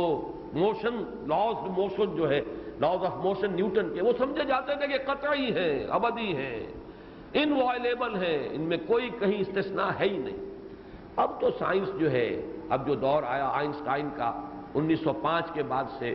فزکس کے پریمیسز بدل گئے، اس کے صغریٰ کبریٰ بدل گئے، اس کے مقدمات تبدیل ہو گئے. اب بہت آسان ہے. لیکن ظاہر بات ہے کہ مولانا فراہی رحمۃ اللہ علیہ کا انتقال 1930 میں ہو گیا ہے. ابھی وہ سائنس کے ان چیزوں سے واقف نہیں تھے. وہی قدیم دور جو ہے اور اس کے جو اثرات تھے وہ ابھی ہمارے ان بزرگوں کے اوپر تھے. اللہ تعالیٰ ان کی لغزشوں سے درگزر فرمائے، انہیں معاف فرمائے. اب بس صرف سورہ قریش جو ہے اس کے بارے میں چند باتیں، اس لیے کہ اس میں کوئی اشکال نہیں ہے. لإیلاف قریش، یہاں لام کے بارے میں دو رائے ہیں جو خاصی ایک دوسرے سے مختلف ہیں. ایک تو یہ کہ لام تعجب کہلاتا ہے، کسی شے کے ہوتے ہوئے یہ طرز عمل، تم پر اتنے انعامات ہوئے تب تمہاری ناشکری کا یہ عالم ہے. تو یہ گویا کہ لام تعجب. اور ایک لام عاقبت کہ مقصد یہ تھا لإیلاف قریش، قریش کو مانوس کرنے کے لیے یا قریش کے مانوس ہونے کے باوجود. ایلاف الفت سے بنا ہے، الف بین قلوبہم، تالیف، دلوں کو جوڑ دینا، دلوں کو آپس میں باندھ دینا. الف بینہم، ان کے دلوں کو جوڑ دیا.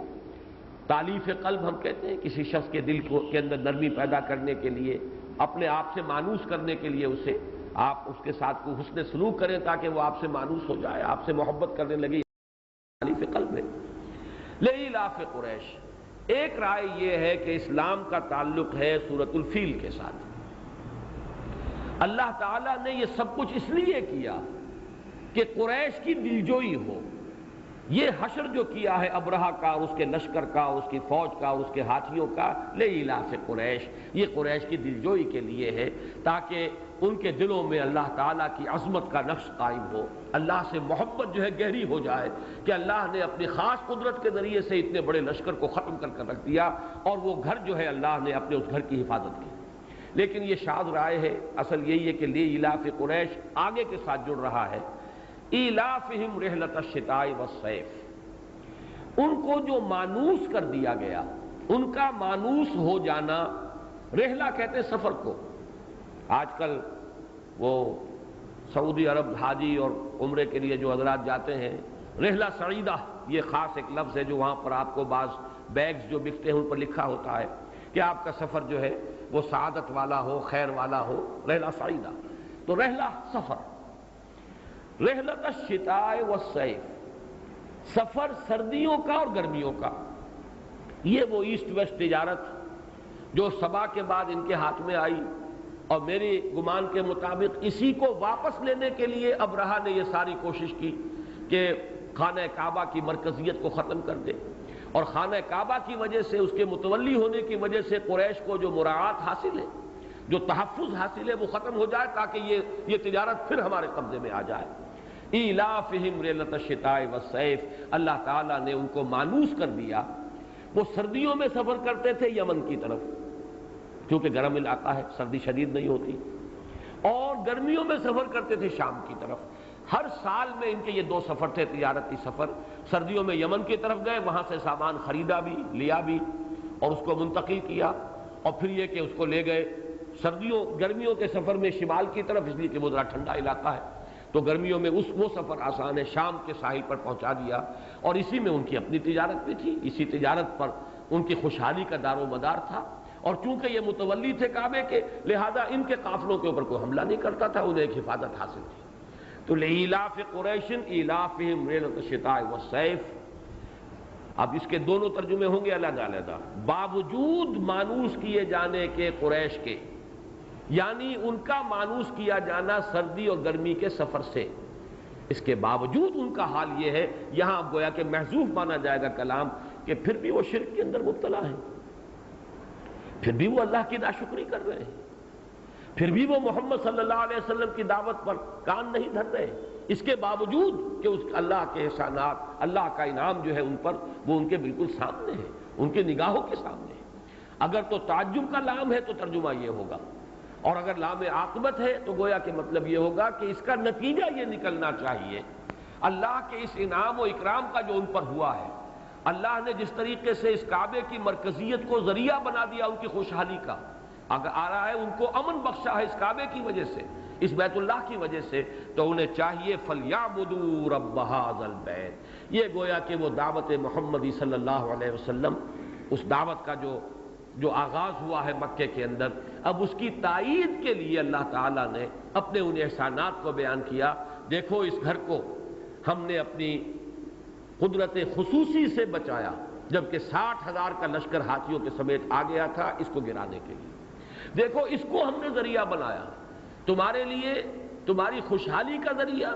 تمہارے محفوظ اور معمون ہونے کا ذریعہ بنایا۔ فَلْيَعْبُدُوا رَبَّ هَذَا الْبَيْتِ، تو انہیں چاہیے کہ پرستش کریں، بندگی کریں اس گھر کے مالک کی۔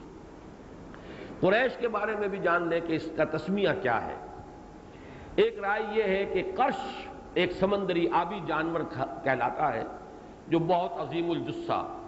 جو دوسری جو بھی آبی جانور ہیں انہیں خود کھا جاتا ہے، لیکن اسے کوئی نہیں کھا سکتا، وہ سب پر غالب رہتا ہے لیکن کوئی اس پر غالب نہیں آتا، وہ قرش ہے۔ اس سے یہ تصغیر کا صیغہ ہے قریش،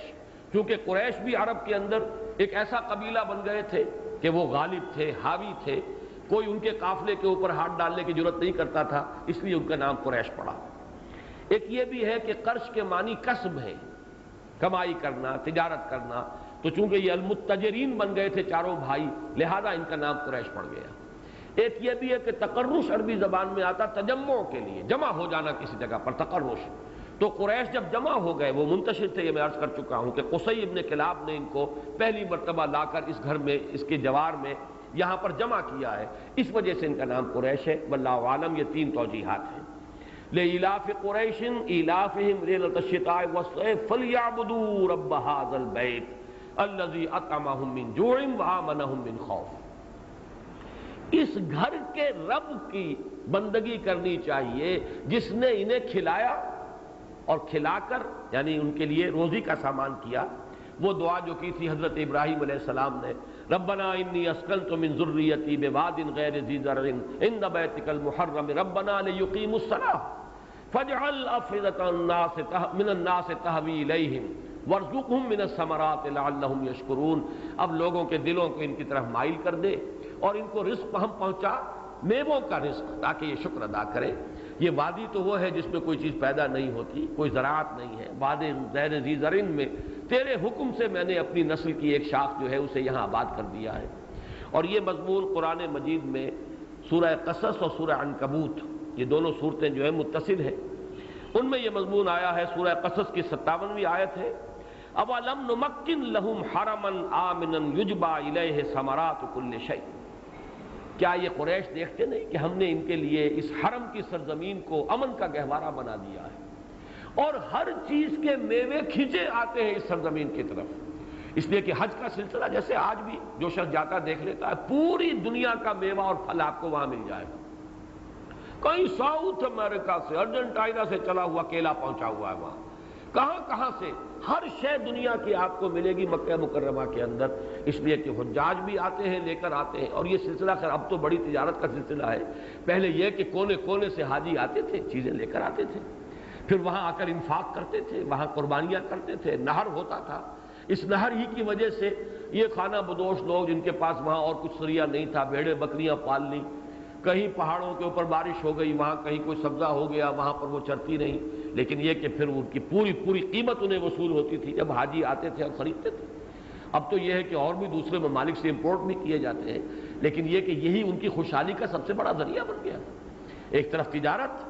کہ جو اس قریش کو حاصل ہوئی اسی گھر کے متولی ہونے کی وجہ سے کہ ان کے قافلوں پر کوئی حملہ نہیں کرتا تھا، دوسرے یہ کہ حج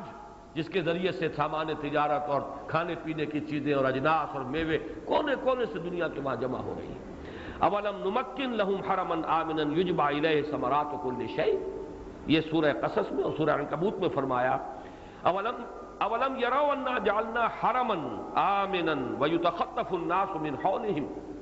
کیا انہوں نے دیکھا نہیں ہم نے ان کے لیے حرم کو امن کی جگہ بنا دیا ہے، جبکہ لوگ آس پاس سے اچک لیے جاتے ہیں۔ جو آج کل اغوا ہوتا ہے، اغوا برائے تاوان، یتخطف الناس جو ہے صحیح ترین تعبیر یہی ہے، کوئی آدمی کہیں جا رہا اسے کھینچا اور لے گیا جنگل کے اندر اور اسے تاوان طلب کر لیا، لیکن وہاں یہ کہ حملہ کرنا اور تاخت و تاراج جو کرتے تھے اس کے لیے یتخطف الناس من حولہم، لوگوں کو جانوں کو تحفظ حاصل نہیں ہے عرب کے اندر، لیکن ان کو قریش کو اس حرم کی وجہ سے انہیں تحفظ حاصل ہے،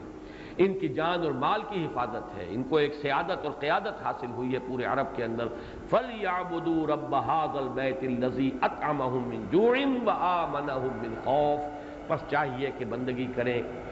اس گھر کے رب کی، اس گھر کا مالک، اس گھر کا رب۔ رب کا لفظ جو ہے کہیں آگے چل کے میں مزید وضاحت بھی کر دوں گا کہ رب در حقیقت دونوں معنی دیتا ہے،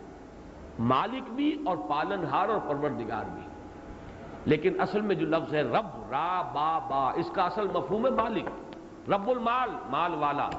رب الدار، گھر والا، رب هذا البیت، اس گھر کا مالک، اس گھر کا پروردگار بھی معنی کر لیجئے، لیکن یہ کہ ظاہر بات ہے کہ گھر کی پرورش کا کوئی مفہوم نہیں ہے، یہاں پر جو لفظ آئے گا اس گھر کے مالک، اس گھر کے آقا کی بندگی اور پرستش کرنی چاہیے، جس نے انہیں خوشحال بنایا، رزق دیا بھوک سے نجات دینے کے لیے، اور امن دیا خوف سے نجات عطا کرنے کے لیے۔ یہ گویا کہ وہ